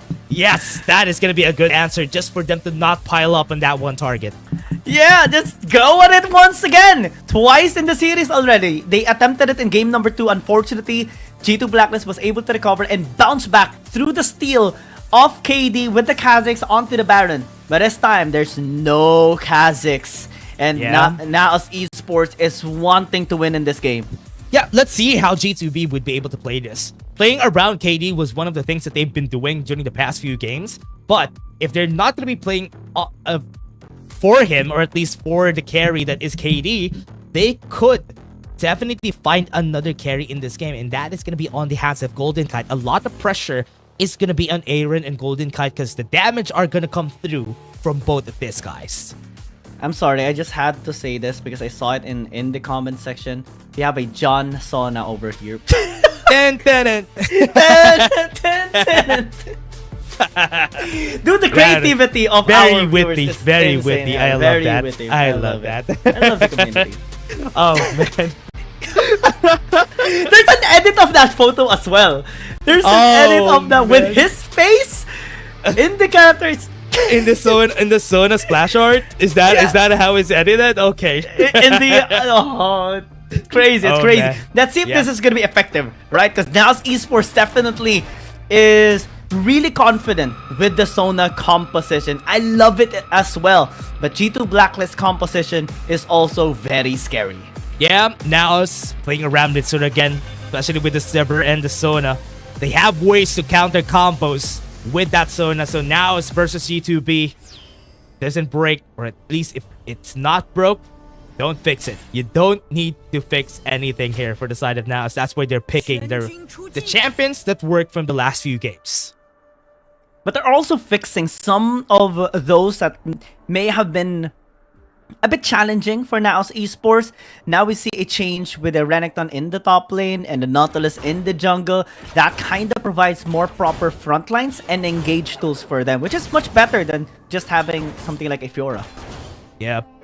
From what we're seeing here, a bit of a supportive role for both of our junglers, but a lot more aggression for sure from that Nautilus, because the Nautilus could have an easier time setting up kills. It's almost the same as what a Vi could do, but you just need to click the death charge, and that death charge is gonna chase that person already, and you don't need to put yourself in danger. That's why they're using this on their side, just like a way to have a Vi in their team even without a Vi. You need to be very careful though in the bottom lane. This is a Galio Xayah combination. They have 3 crowd controls pre-level 5, and I think that's already so scary to think that there's no front line in this Dragon Laner duo. Yeah, let's see how G2 would be able to play around that. And we have seen this matchup ever since the Renekton versus the Camille matchup. What they want to do in this lane is just for Calm to be able to win the early game. But so far, based on what's happening during the playoffs, what they do here is just to make sure that Carl is not gonna feed that Renekton, and everything's gonna be alright for G2B. Because Calm is just gonna be looking forward to being very, very aggressive in the laning phase. Wait for Fate as well to gank there later on, and deny the gank, deny the response of KD. If the Stand United is gonna be used in the top lane, that can be an opportunity for NAOS Esports to work around mid lane or bottom lane. Yep. G2B needs to play around the Stand United. They need to start the fight as fast as they can. They have 2 chances to use that. They could use that on a Galio. They could use that on a Camille. So they have a lot of opportunities to go for the gank. But they always need to find that CC first and get up level 5 first before they start. Yeah, this is a massive global pressure, to be honest, with this kind of composition. Stand United, Heroes entrance. When NAOS Esports goes in, they have to really peel out first and bait the ultimates first before they re-engage. I think that's going to be very possible, especially because of their movement speed through the Sivir and through the zone as well. Yeah, whoever gets jumped on first, they need to protect. And with the dance finale, that could be possible here for Margot. That's why they're using the Sona for their side, just for them to have that extra mobility if ever that combo pulls through. And that's why NAOS would just want to use that for them. I mean, we're still 3 minutes into the game. We still don't have any big fights because everybody is now in a tense situation that their dreams could get crushed anytime. Oh man, you have to bring that. Oh! Okay, fight topside though. They're gonna go for the stand united. Ignite is ticking. That was G2B. close. Oh man, that was scary. Yeah, dreams are about to be shattered. Just like what you mentioned! Yeah, gonna go for the death charge. They go for the flash mid, so it goes in again. They have some damage coming into their side. That's gonna be the culling. Aaron was able to mitigate some damage with the barrier, and that's gonna be a kill. Top side though, it's not a ton. They want to go in or maybe just walk it out. KD though is face checking. The brush goes in.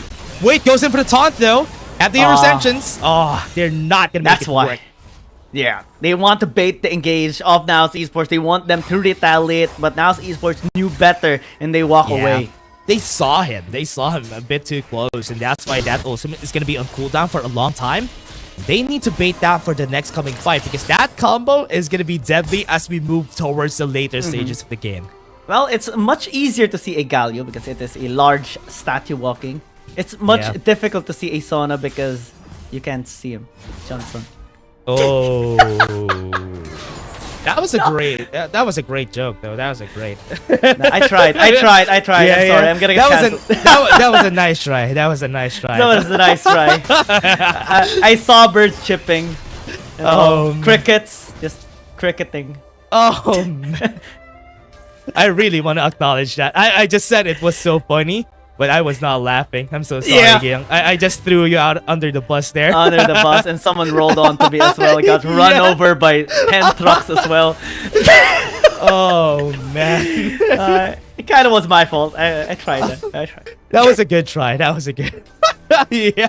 But again, now Esports, they would want to look at where they're positioning themselves though. They're already starting to go to the top side of the map. They want to get this Rift Herald as much as they can. But as early as they can right now, they're going to go to the opposite sides of the map, and they have different priorities this time around. Yeah, Rift Herald gonna be gonna be focused here by NAOS Esports. G2 Blacklist will have an opportunity though to challenge it if ever, since they do have the Shen, but they're not doing that.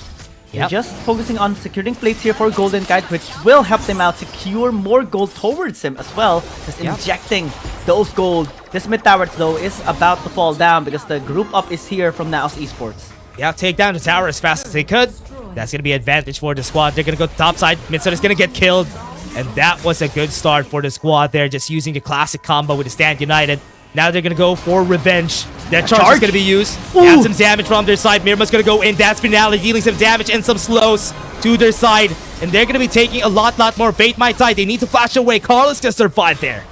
Yeah, but the other one did not though, and that's still a kill for NAOS Esports. The bottom lane is going to be secured though by G2 Blacklist, and that is great on their side. Just answering the mid-tier push of NAOS Esports. Yep. From what we're seeing here, let's take a look at the replay again. This is a great engage, to be honest. So they were actually able to that's three equalize a kill.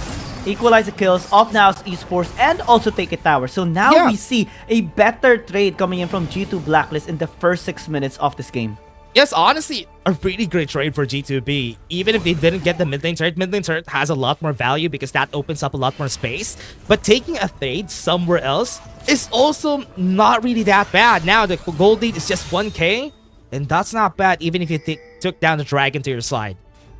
NAOS Esports, we have seen them invest on getting the dragons for the past 4 games, but this is very different for them. Now, it's G2 Blacklist that is going to be threatening for late game scaling, and they have the champions for it as well.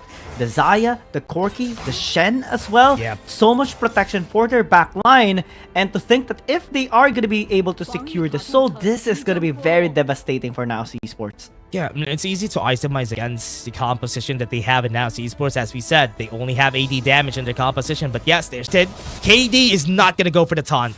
Ult for ult, but it's actually much better for NAOS Esports because there's no more shield from the Stand United, and if KD walks away, he cannot rejoin anymore. 5 people in the top side. We're going to be up for a great fight here. It's a good thing that there's somebody in the mid lane just for them to alleviate the pressure, but G2B is not going to continue that fight top side.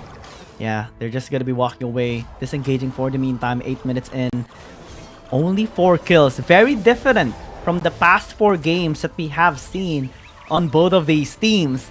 They are respecting each other this time around, getting a good read towards each other as well, and making sure they bait each other's ults first before they re-engage. Now Esports is going to be doing that consistently all throughout the game, but if they miss once, if they overcommit once, it can be really bad.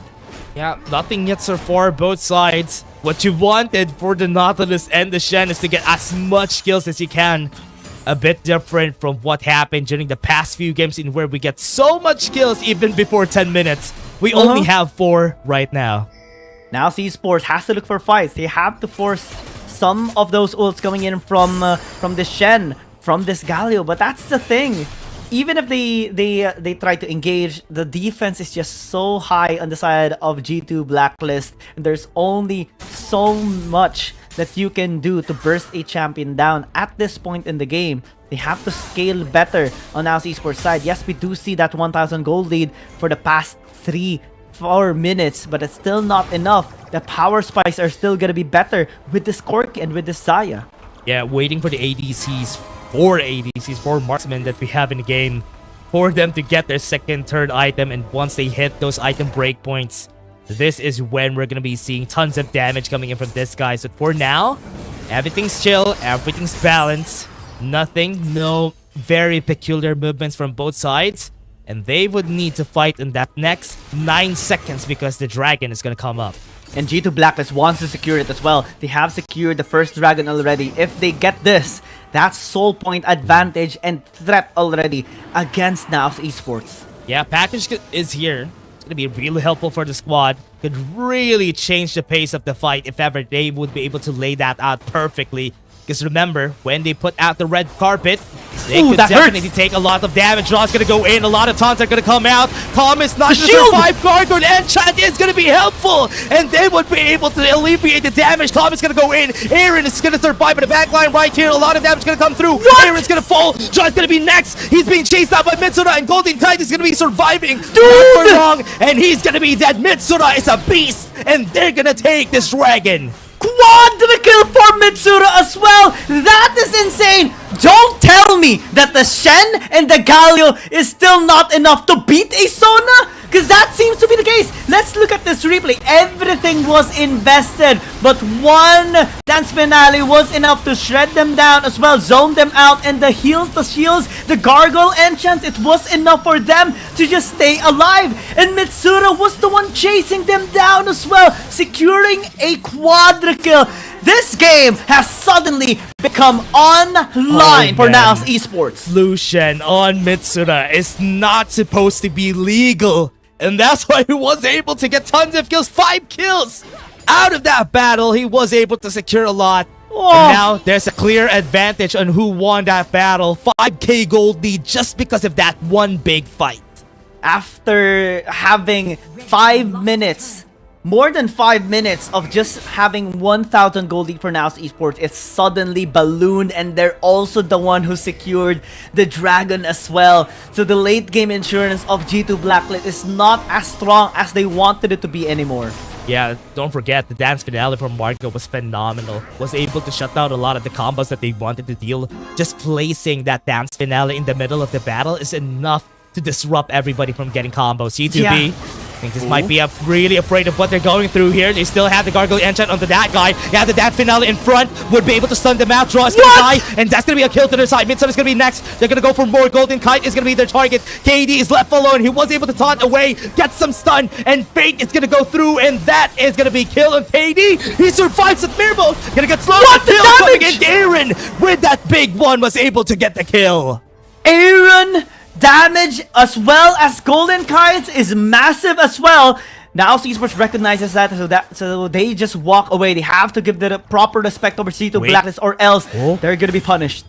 They're chasing Mitsura. Aaron has a plan. Might be able to find a way to get the kill. They're baiting them out because they're taking the Baron already. It's gonna be Fate and Margo. Carla's gonna be chased down here. A lot of damage coming through. 2k HP on that Baron. They can turn. Taking a lot of HP though. They can turn this. Dance Finale is gonna be there. Calm is already here to help out. That's a lot of damage coming through. Mitsura is gonna be here to get some damage onto their side. They have the stasis. taking some time. Just this much to be able to knock him up. They have some shields, and that's because of the Sona. And they were able to turn that one around because of that. What? The amount of heals and the amount of shields was enough to turn it around. It's ridiculous! 4 bars of shields plus 2 bars of heal? Where does that come from? Dude! Oh man, What? that is a really scary spot to be in. If you're not gonna be able to chase down Mitsura, and if even you get close to him, he still finds a way to get away from that. He does! And G2 Blacklist right now are having such a hard time taking him down, shutting him down. Every single time they try, he walks away, still healthy. Why? Because of this Johnson, for Christ's sake. This NAOS Esports comp is making it happen for this game. I love that he's just showing the Johnson left and right here, everybody. Finally, I got you laughing. Oh Finally. man, he's just showing the Johnson right there. Again, NAOS Esports are at a clear advantage against G2B, and they would want to take this Baron. One thing could turn this around, and if that is going to be a KD steal, that is going to be coming here. They need to invest on anti-heal, anti-shield. Every single member here has to do that already because the shields are just too much. The heals are just too much. G2 Blacklist are struggling as well to defend their carries. Why? Because the damage are just so high on Mitsura, on Fate, on Mirmo as well. The bounce around, the ricochets are hurting them. Yeah, let's see if he's going to be able to do that this game. And that is going to be way harder to do. And Mitsura just being available here every time, not dying if they don't find a way to target this guy. Their combo, I was waiting for the Hextech Ultimatum combo ever since to get in Mitsura, but it never happened so far. Wait, go for the Dragon. Baron is going to be taken here. They do have vision. They might be starting it anytime soon. NAOS is now threatened. They don't have vision here. Calm is just going to face check. I thought they might have been onto something there. Actually, I thought as well, but it's not yet. Not yet. G2 Blacklist, they have to defend. Yeah, let's see. They might be able to defend this. They have a lot of way cleared. That's gonna be it. Mimbo! Spell shields the Hextech Ultimatum! And now their combo is done! It's done! It's denied! And now Esports are sprinting the way towards the Baron. They know they have to sustain. They just bait them out. Oh, they baited it. He had no vision here. G2B KD is gonna be getting a lot of CC on his face. They have the hero sentence. That is gonna be taking Mitsura out to the back line. Might be able to deal some damage on the Aaron. He's gonna have a 1v1. Carl puts his eyes on him. Mirmo doesn't have a lot of HP. They have the exhaust on this guy, but they are still in a 4v4. Still, it's not yet done. He can still fight. Mitsura has to be very careful. Oh no, he has Joe is up alone here. Carl is gonna be having a 1v1 against him. That charge on that guy, he's gonna explode! And Mitsura turns the tides around! And that is what you do when you're a carry Lucian! And NAOS is just turning it around, and that is a win for their side. It's a massive win for NAOS Esports, and they're starting the Baron already. Oh no, just starting a draw. Doesn't have a lot of damage here. Mitsura threatening to get close. Gonna be dealing some damage against this guy, Fate. He's gonna be dealing some damage, and that's gonna be the calling gonna be used. Deny the Baron take. And that is now just getting an ace from that fight. Ooh, the ace is massive already. Even if they don't get the Baron, it's okay. They're getting so much gold injected towards the carries of NAOS Esports. The damage keeps on increasing on NAOS Esports side. Mitsura keeps on being wild on the team fights. Look at him just spamming the recall back into the base as he walks towards the brush. He is confident. He is flying right now. Mitsura is now confident. This is not a good time to be in. This is not a good series in where you have a confident Mitsura on the other side. And now Esports would just use this advantage in their favor. They're waiting for the next objective to come out, or maybe even threaten a Baron. This is what's hard about their composition on the side of G2B. If they can't pull off the combo, it's gonna be hard. It is, and it's already hard for G2 Blacklist. So far, it is still not done. Until we see the Nexus explode, it is never gonna be done. And now Esports still has to do more in order to make that happen. Yes, they have the prerequisites already. More dragon stacks, more gold, more turrets destroyed. Carl has a good angle. Yeah, good angle. KD's gonna go at it. They're gonna go for Faith. They're not gonna get the kill on Mirmo. They're gonna be having a lot of damage. Carl is gonna be surviving. Calm is taking a lot of damage against the members right there, but Mitsun is still alive. They are still gonna be a threat for the squad right here. Still have to finish Storm. They have a way to go for the Blade Caller, but they have advantage. G2B got it. Yeah, G2 Blacklist is starting to resist. 2 for 2 is actually better for G2 Blacklist. Yeah, Aaron has to kind of Shadow Queen passive is gonna be there. They have the stages on their side. He hurts. Golden Kite is so He healthy. hurts. Faith needs to flash away from that battle. That's gonna be some towers going down. And G2 Blacklist Elder. slowly resisting. Elder is gonna be on the table for G2 Blacklist. And is actually not in good position to resist, to contest. No one's They're here. so far away. They're gonna be taking it right now. 4k HP. How many times are they gonna be able to get this? Another objective is gonna be taken, a major one, and G2B stays alive. Sneaky lemon squeezy. G2 Blacklist gets the bigger dragon.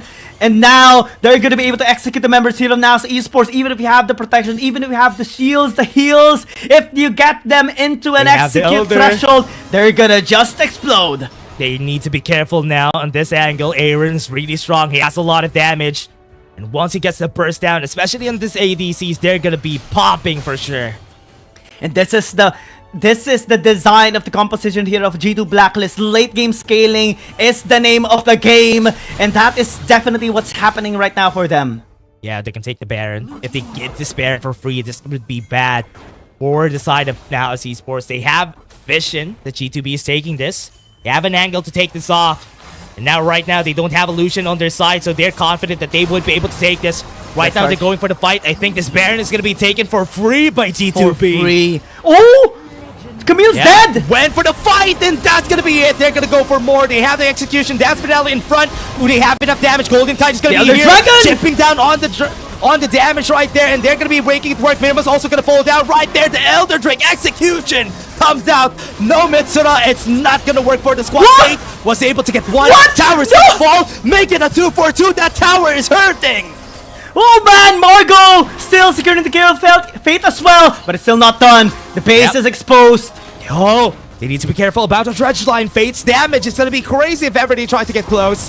That's why even with the Baron and the Elder Drake, you might be able to finish this as fast as it's gonna come out that charge. Golden Kite goes for it, but it's not gonna be enough. The tower, that cannon minion is gonna end it. I thought it's over already, but 64 HP! And this is gonna be so disastrous for G2 Blacklist ever. NAOS Esports wins this. Because we saw what happened yesterday. NAOS Esports now sprinting in the mid lane. Yeah, they have 20 seconds though. They have 3 people that are up. And NAOS Esports won't be able to be there in time. They still have the Baron buff. They still have it. They can still utilize it to defend this. No way! TP! The teleport! Man. We thought wrong. Oh man, that was a call play right there, getting the win. Oh man, what a series we have here. NAOS, that was almost a win to their side, but G2B again, just like Game 2, turned the tides around in the most crucial of times. Oh man! Oh man! Dude, this game, That's the series is frustrating. wild. I actually thought it would have been the game, but the moment we saw them backing out, the map displays a little bit late, so pardon us. But when we saw the camera suddenly going towards the Nexus, oh man, that was a turnaround right there. Coming in from the squad, I thought they had an angle to finish it because they still have like 3 members only in front of them. But this series is going the lengths, everybody. G2B getting the win right there. Oh my, guys. the denial. We're up for the long run. We're up for the long run. This is gonna go for more. Oh my. I love this series. I love this game. I love every single game that we're seeing here right now. And it's the second time that this Sauna composition did not win or did not allow NAOS Esports to get a win. This was very close though. But similar to game number 2, it got denied. The win got denied. G2 Blacklist is a strong force to resist. Yeah, I love that Aaron, even though he hasn't had the best of games when NAOS wins, Oh my, Aaron's still having it. He has an iron will, and he's keeping at it. Whenever they win on the side of G2B, Aaron is always strong. And he was the reason why it was so hard for NAOS to even get close. Because of the missile barrages and nothing just pushed him away. Dude, the TP. The TP. Because this game is already so complicated. So complicated. Every single game. You have to take into consideration everything. But man, sometimes we tend to forget the little things, and that's the teleport. Yep. And Aaron getting the MVP here, very well deserved. Honestly, Aaron didn't have... Honestly, for the times that NAOS won, Aaron doesn't have a good game because he's always getting ganked time and time again. But game 5, he proves himself again, being the MVP. But again, everybody, we're gonna take another short break. We're gonna go for long, and we're just gonna be going back in just a bit. Step light, strike hard.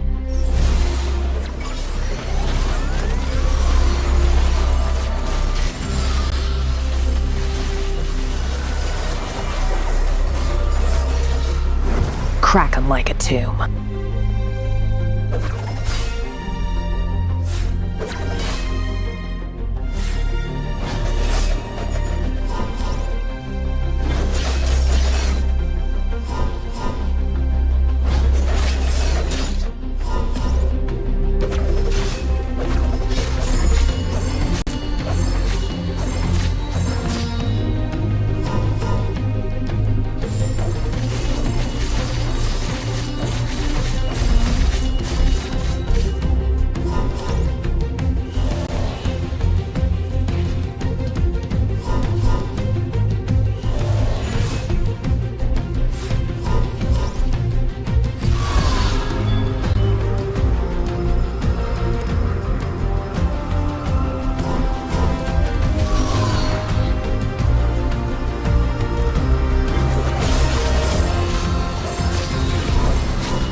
I go where the trouble is.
Man, that last game was so insane, but the series is not yet done. I hope that result doesn't get into the minds here of NAOS Esports, but this might will, because G2 Blacklist is already match point in the series. I love that big sigh you made before you started the intro. It was so funny.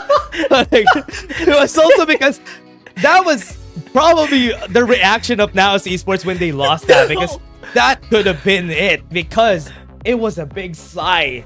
And man, it was almost it, and they had a chance to win there, but G2B always surprises us with the magic that they have here.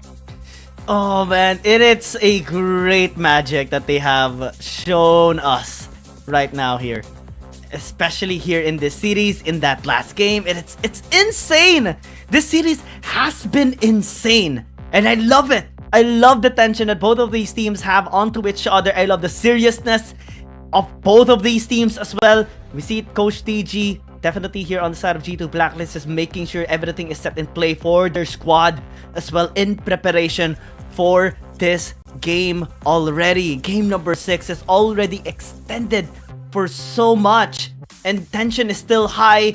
These players are starting to get tired for sure, but hopefully not enough yet. Not enough to affect their performance just yet. Yeah, let's see if they would be able to pull through here for the next game. NAOS Esports, I mean, because if ever we're gonna go 3-3, that's gonna be a last game, a full game 7. But G2B has advantage on this series, and one more win could mean them qualifying for the playoffs and NAOS Esports being out of the tournament.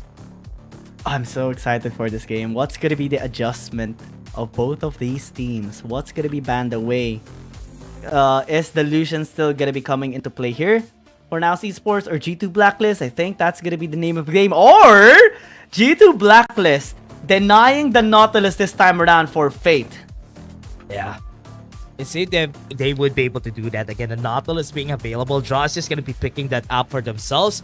And it was also because that Nautilus gave them such a headache from the past 2 games. That's why they're just going to be picking that for free. And Akali being open. Oh no, that's going to be for Mitsura again. But G2B knows the answer for that.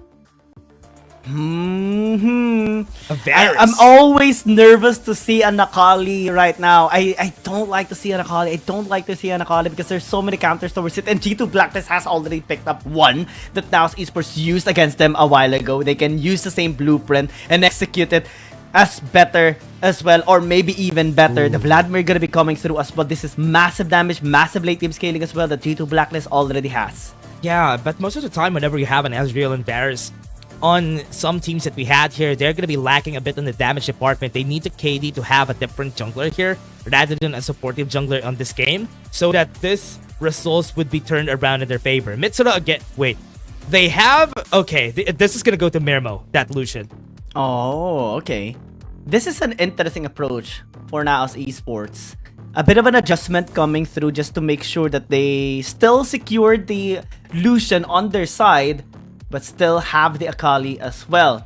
So that's a great late game scaling for sure. Mid game power spikes as well are going to be interesting at the very least for NAOS Esports. They remove the Shen.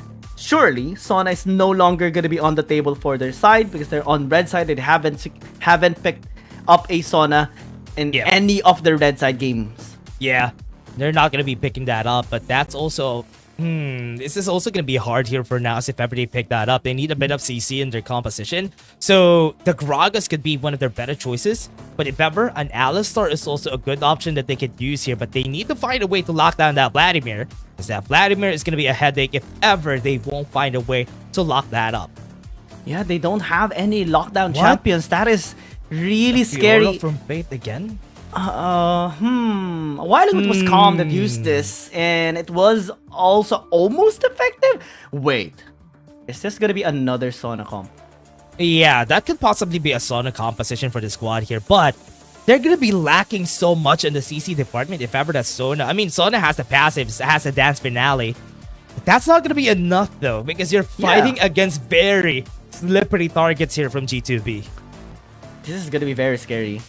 Let's see. Pokes are again double down here by G2 Blacklist. Ezreal and the Jace, the Mystic Shots, the True Shot Barrage, and the Shock Blast as well are gonna be very helpful for their team fighting later on. And NAOS Esports this time are gonna be ditching the Sona, gets the Gragas instead, so that they have front lines, they have isolation, they have crowd control as well, that so far they don't have much, which is good. Yeah. There's a lot of damage from NAOS Esports composition though. You're gonna expect that. There's a lot of damage from this. What they need is great setups, and Margot holding on to that Gragas would be a good way to go about it. So now G2B, in their composition, let's talk about it. Composition is very simple. They would want to get that poke damage as much as they could, get that range advantage, and let the Vladimir the Renekton go close whenever a good amount of pokes already happen. So it's a very simple setup for G2B, easy to pull off, and that might be the advantage that they have here. Backs against the wall, they draft this composition. Let's see if this is going to be effective enough to push this to another game, the last game in game number 7. Everything is on the line for NAOS Esports this time around. G2 Blacklist wants to finally end the series once and for all and qualify straight into the finals. They're one game away. If they win this, they're done. Yeah, they don't really have a lot to work with for both squads. They need their supports whenever they set up for a kill. But that would be enough because this would be a high kill game for sure this time around. I love it. I love this series. I love this game. I have been saying it so many times already, and I'll say it again and again and again. G2 Blacklist and NAOS Esports are giving their all. We see another Jace coming in from KD, and we saw him a while ago almost being able to punish NAOS Esports. But so far, there's no win rate. 0% win rate on this champion yet here in this series. And that is going to be very, very dangerous for G2 Blacklist. Yeah, and it's a different setup right now because they have Mitsura on a very tight spot during the last time that he used Akali. But because they don't really have a lot of lockdowns compared to the last game, Mitsura might have a chance here to pop off in this Akali that we have here. Duh! Gonna be in a bad spot. Golden Kite is still okay. Margot tanking a little bit of the damage here, but mid lane also a fight is gonna be breaking out. Ignite is gonna be taking here on Mitsura's side as Aaron is gonna be winning the trades. Bottom lane though, it's not yet done. Draw is already low. As Mirmos landing the better double taps here onto him. Will be walking away. Does have the honey fruit to heal himself back to at least a little bit. Yeah, they could still be able to use this to their advantage. Mitsura though. Well, Aaron is overextended for a little bit. Goes in with the Tides of Blood. Still gonna be fine. As Mitsura actually pops up that barrier. Ooh, KD's here. Might be able to get the kill, but they have vision. They know. They know. Fate and Margot are on their way. The Shock Blast is gonna be connecting. But they're just gonna be repositioning as well. They won't be able to catch KD. The blood pool is gonna be initiated. Mitsura still gonna be here. Into the skies and into the ground. KD's gonna be in trouble! And that's gonna be first blood! Oh no, first blood goes into their side. They don't have vision in the bottom side of the map. That's why they were able to take it for free, and NAOS gets the first blood. Dude, into the skies, but straight into the coffin as well. He has to really hold his ground and not go in recklessly because NAOS Esports was so ready in that. Yeah, and it's so easy to kill a Jace compared to a lot of the other champions we have here in the Rift, and that's why it was easy for them to go for the setup. He went for 2 disguises against both of those two, and they were just able to secure it again. Advantage for NAOS in the early game is still just a first blood. Yeah, that's just one kill. That is helping them right now alleviate some of the potential pressure of this Jace, but actually, Calm hesitated. But also is just paying a lot of respect towards KD, being in the vicinity as well, going towards top side, so he doesn't pursue. Yep, KD might be going for a plate here in the top side. That's why he went in, just for them to secure it and force Calm to not go for the recall. And now with this, nobody's gonna be helping him out. Just gonna be walking away.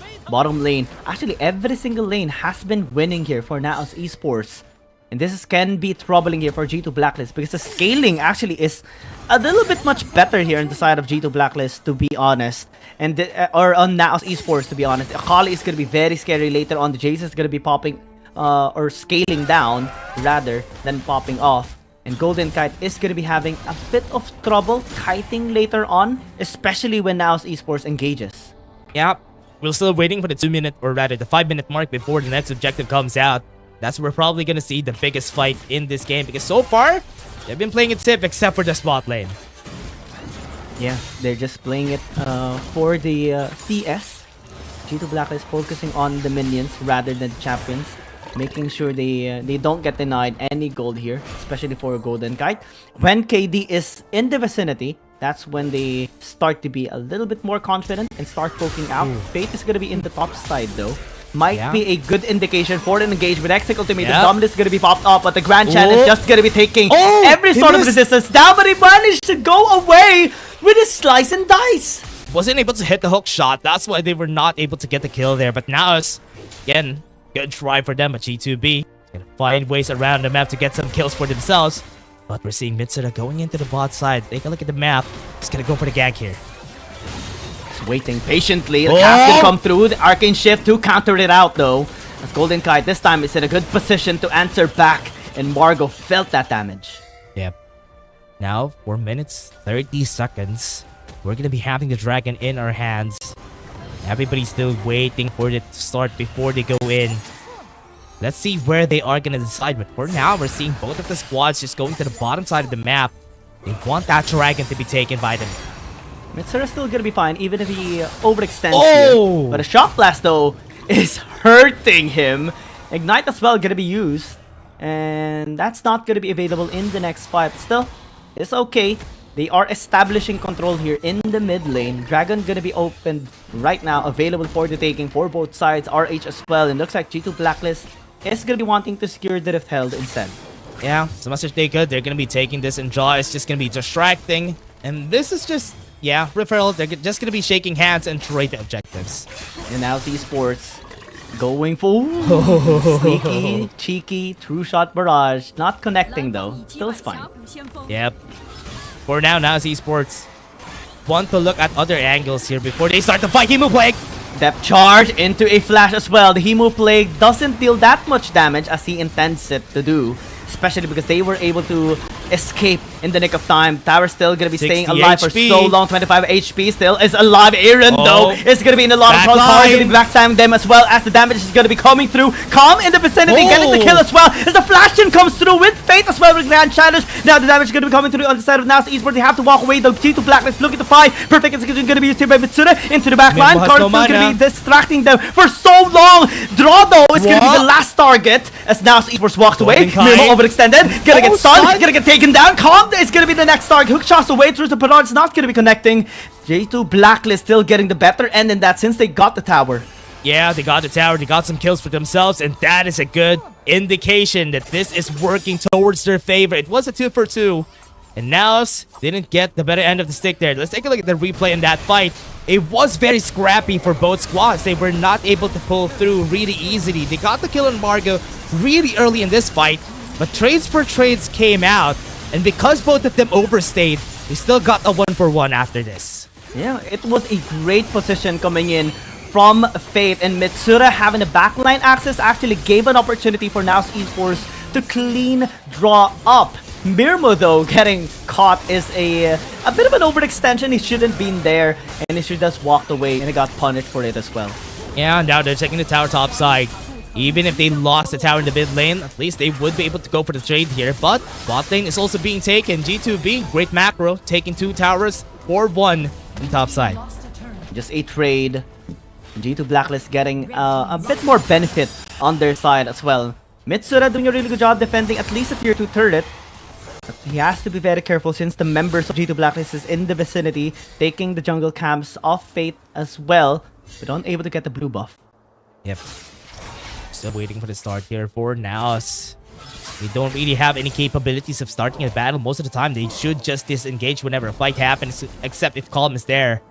But right now, G2B would want to just play it safe. Everything's stable. They have advantage around the map. Calm is trapped right now. Golden Kite will be taken down in a quick kill by NAOS Esports. Whoa, what was that? That is just great coordination from NAOS, just setting up fights, setting up kills. If ever they don't want to make the map as quiet as it could be, and that's why they're shaking it up. This time they are gonna be getting the blue buff as well, stealing some camps away from KD, which is great to at least maximize their control right now in this map, because KD is not yet online. That's the problem of a double poke and having the Jace in the jungle. You have to really rely on your pokes. When it lands, when the HP are low, that's when you strike. But if they're still healthy, you can't really gauge. Really scary though, KD. Setting it up. It's a good thing Mitsura really recognized that somebody's here. They might be able to get taken by the squad of G2B. They don't have vision on this side of the map. No vision whatsoever. G2 Blacklist establishing vision as well on the bottom side river. Now it's Esports playing it safe, just going towards their usual position as well.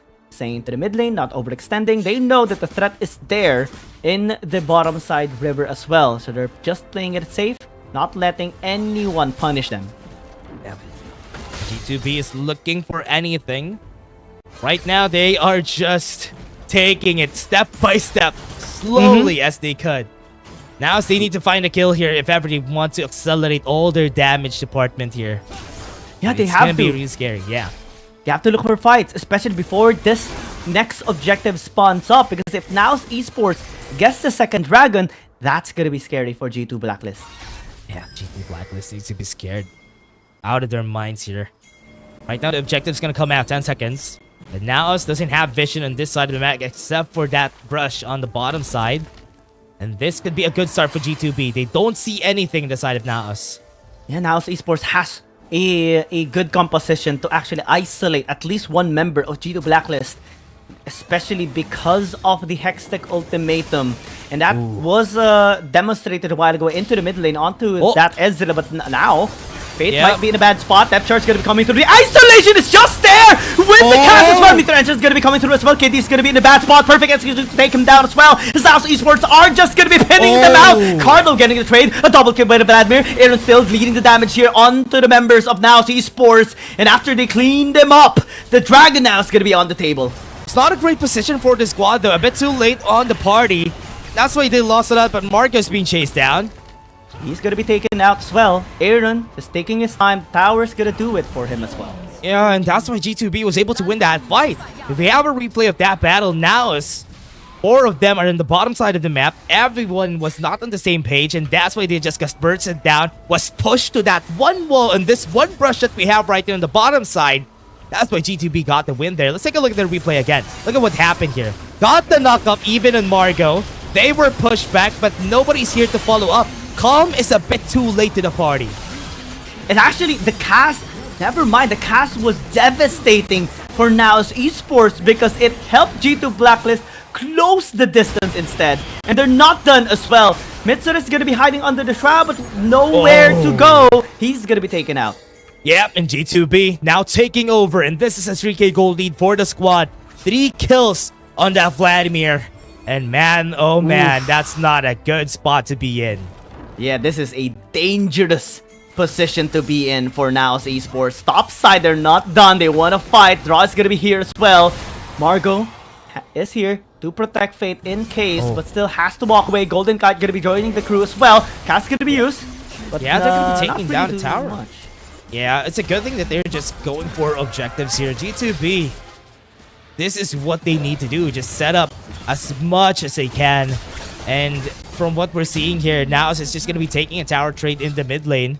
That's a good indication that their mental is still back here and not yet done. Oh, he won the 1v1 here? Oh my.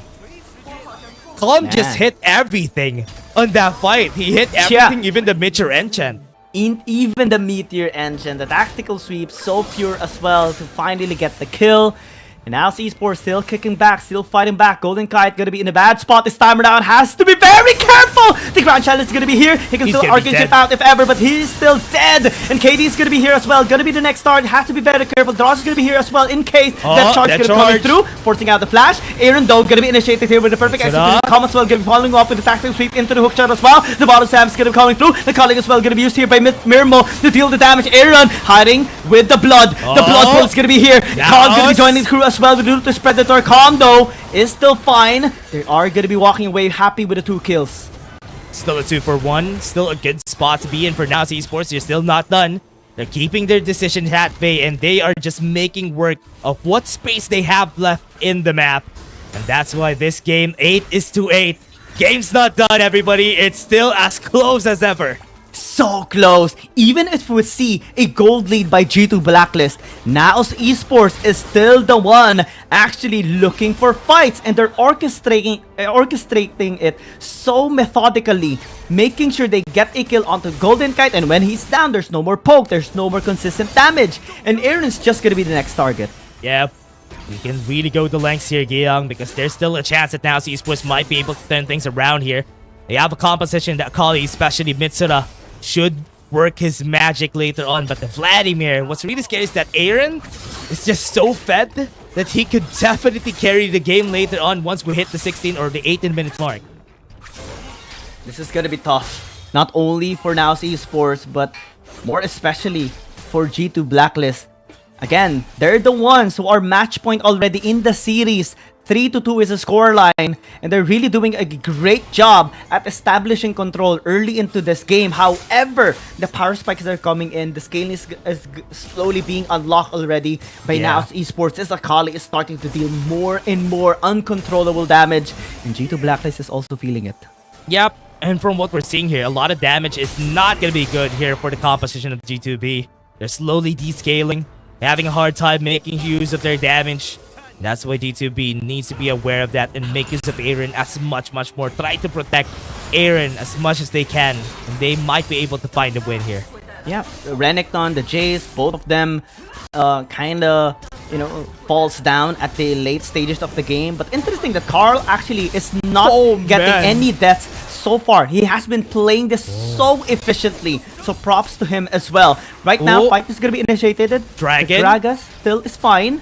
Now Esports focusing on the objective. Will be trying to secure this, but needs to be very careful. Calm is going to be challenging Carl to isolate him as well. The damage is going to be high. Marco is already low. The engage is going to be coming through with the perfect execution. Air is still going to be low. The steal is not going to come through. Now Esports the one to take it, as the damage is actually high from NAOS Esports. And now numbers advantage coming in from NAOS Esports. Are they going to be re-engaging? Calm can go with a hook shot. Will not pursue. Oh no, this composition still could be able to go for the Baron if ever they want to. They have an advantage, but right now they're looking for a kill and they're looking for KD. KD is gonna be spotted. Aaron though isn't. And he's just stalking the members here, just waiting for the perfect opportunity in case. This is a bit too aggressive though. Oh no. It's a good thing that they didn't start that, Gyeong. That could have been very devastating for the squad if ever they lost that for G2B. Right now looking for any opportunities that they can. Because of that loss, the Dragon was not taken. No soul for both squads because they got 1-for-1 a while ago. But the Baron is the next big objective that we're gonna look into. It's actually great that Calm instead targeted Carl to isolate him as well, because he was a big blunder in the previous fights earlier, especially as a frontline.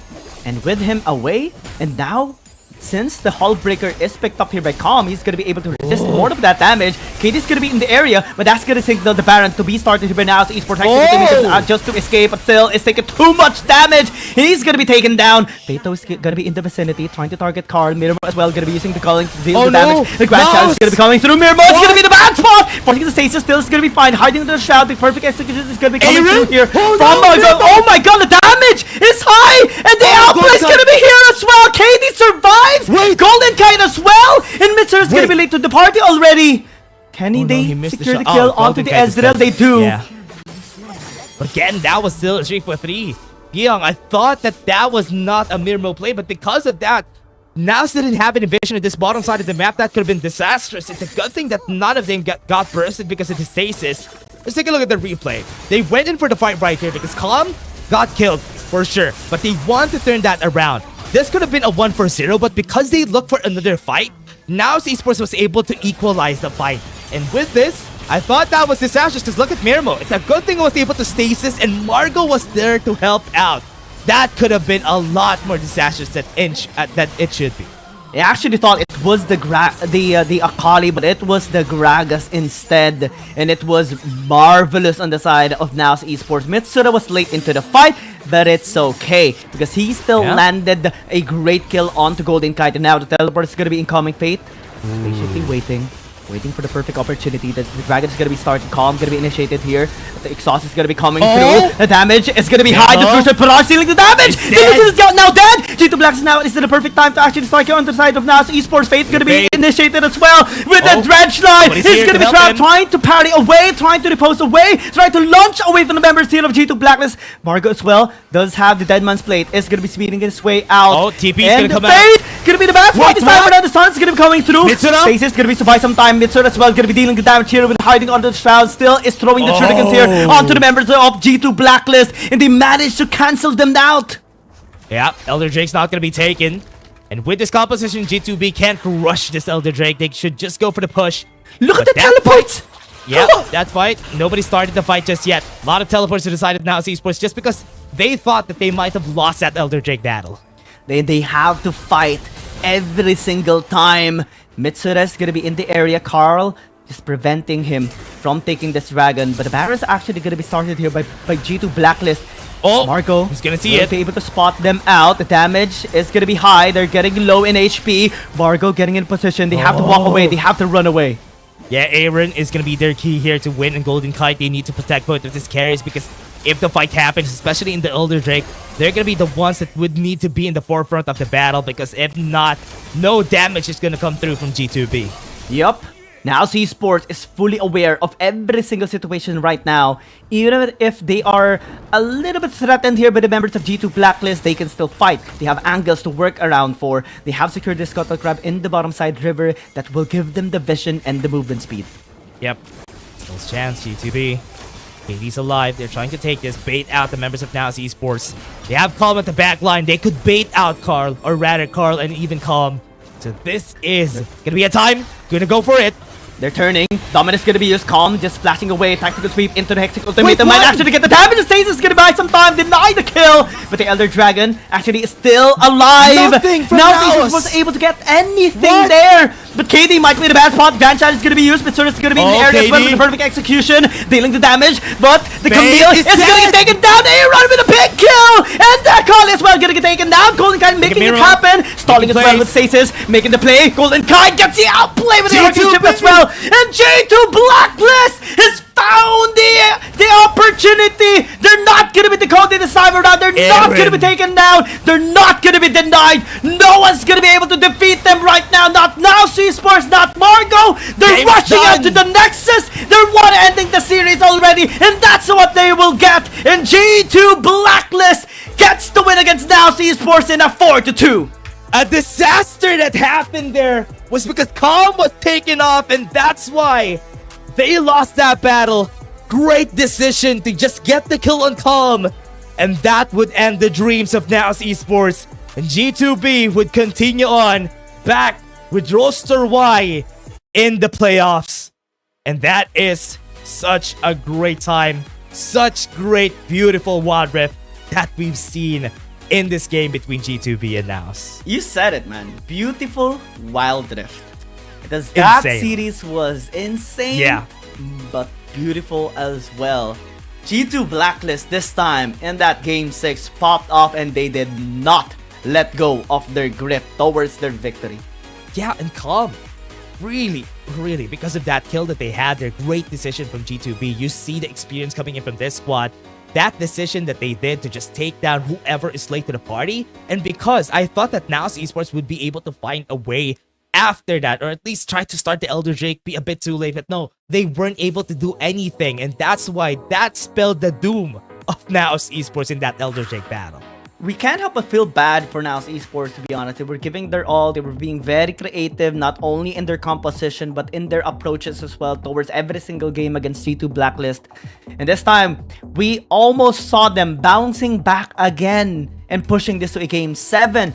But props to Aaron and Golden Kite taking Fate, Mitsura, and Mirmo down. And everything started when they actually were able to take Calm down, and Carl stayed alive.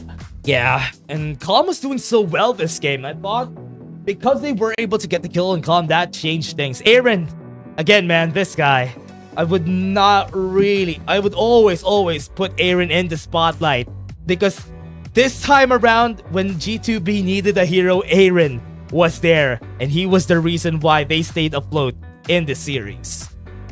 Man, 4 versus 5 fight was very devastating. Actually, props to Draw as well, because he was zoning the members of NAOS Esports. That's why they couldn't. The one member of G2 Blacklist was zoning the members of NAOS Esports. That's why they couldn't actually start up the Elder Dragon, even if they saw the members of G2 Blacklist engaging towards Calm. Yep, almost the same as what happened during Season 1, right? Season 1, we have Roster Y, yep, as we said, Aaron, very well deserved for him to get the MVP here, Giyang. Honestly, the last games that they won, it was Aaron being the hero of the show. Yeah. Yep. It's a perfect way to redeem his performance, redeem his frustrating position a while ago as well. Because in game number 1, we saw NAOS Esports bullying him, right? We saw NAOS Esports looking for opportunities here in this game. However, G2 Blacklist clenching their teeth really landed that knockout punch onto NAOS Esports in that last fight. Yeah. Oh man, the whole series, let's take a look at the highlights of what happened during that game. There was a lot of spots that needed mending for the side of NAOS, and you can definitely see it. This is one of the decision makings that I was really surprised of, because Mirmo was left vulnerable and they didn't have vision on this try brush. That's why I thought that they might have lost it, but Mirmo had a chance there. Yeah, it was great fighting from NAOS Esports and G2 Blacklist. They were giving their hearts out. They were giving their all in every single game, in every single fight. And in this game, we saw more collective fashion on the side of G2 Blacklist. The target selection was actually pure. Aaron was stalling for so much, and it actually was messing onto the minds of NAOS Esports, unable to take him down. Yeah, and again, G2 Blacklist just showed the experience that they had fighting against CN Conference teams, winning during Season 1.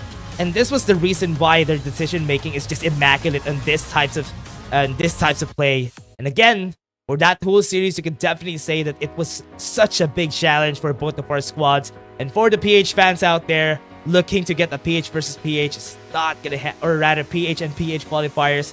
No, it's not gonna happen this time around, because it's almost a repeat of what happened during Season 1, in where Bolster Y and G2B was able to get to the knockout stages. Yeah, that's why coming towards the stream, we said that this is gonna be a fun one, but also a sad one as well, because NAOS Esports are gonna be bidding goodbye. Interview coming in for G2 Blacklist.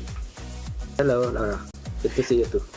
Congratulations on this win, and you grabbed the last chance on this stage. So how's your feeling right now? I'm feeling amazing. I can't show, but I'm so happy. Amazing. I noticed you and your teammates, you were yelling after you get this win. Both, all of your teammates, you are very happy, right? Yeah, because the series is so hard. It's a crucial game for both of you guys. Yeah. You are going to cry? No, we're just hyped now. It seems you are very emotional right now. Let's talk about the game 5. It was a really good game, and it's really good comeback. What's your team communication at that round, and how did you manage to do that? And I worded that, so if we don't finish the game, my top laner said that he can TP and Shen will ult so they can end the game. Yeah, believe in your top laner and believe in yourself. And when it comes to the last round in this best of 7, how was your mentality? Do you feel any pressure? No pressure at all. I just minded my laning and shot call from my team. Focus on your laning and support all your teammates. And how do you rate your performance today, especially in the last round? I mean, you are the key man of that round. I think that's a good 9s, but I can still improve. And I think I did very good on last round, especially. Yeah, you did very good, but you still have a big room to improve yourself. Yes. Okay, and now you can take some day off. What would you like to do these days? I think we're having some vacation. I'll go to my family and we have small drink. Okay, Yeah, spend your that's it. days with your family. Yes. Yeah, and are you confident about the upcoming matchups? Yes. I'm confident. Yeah, Aaron is back again. Yes, we're back on stage. Yeah, we hope to see your performance later. And congratulations again. That's all for our interview. Thank you for joining me, Aaron. Congratulations. Thank you. Thank you Bye-bye. so much. Bye-bye. Congratulations. Congratulations. Definitely. He is very happy and finally will be able to take a short break to go reconnect with his family and have a vacation with them as well and prepare for the playoffs. Yeah, the start of the show, Aaron, during that whole series, he really performed so well during those games that we had for today. But again, everybody, that was such a great series to see for G2B. Just going back, remember last time during season 1, this was flipped around. G2B was on the top and Roster Y won the lower brackets. This playoffs in the APAC side is definitely insane, brutal as well. KT Roster Y not dropping any series, managed to qualify for the finals, and G2 Blacklist definitely grinded their way here in the lower bracket, taking down NAOS Esports and qualifying for the finals as well. And for NAOS Esports, right, this is a bit of a sad time for them, not being able to qualify for the finals as well, but it's still fine. He did a really good job, and tomorrow, Thunder Talk versus Nova Esports, that's a banger. Oh man, Thunder Talk versus Nova Esports. It was like something that we've seen already back then. But man, oh man, we're gonna see it again this time around. I'm so excited to see this. I'm so excited to witness the greatness of both of these teams. Thunder Talk and Nova Esports battling tomorrow. That's a sight to see. Any final words, Stash, before we head out? Yeah, it was such a nice series. I hope the fans were really having fun during the whole time, because we were really having fun between the battle against NAOS and G2B. It was such a great time to be here, and we were all enjoying the whole series. Yes, and it's a great time casting alongside with you too as well, Dash. Thank you so much, everyone, for supporting Wild Rift. Right now, tomorrow, we are going to be seeing you again, but for tonight, we're bidding goodbye.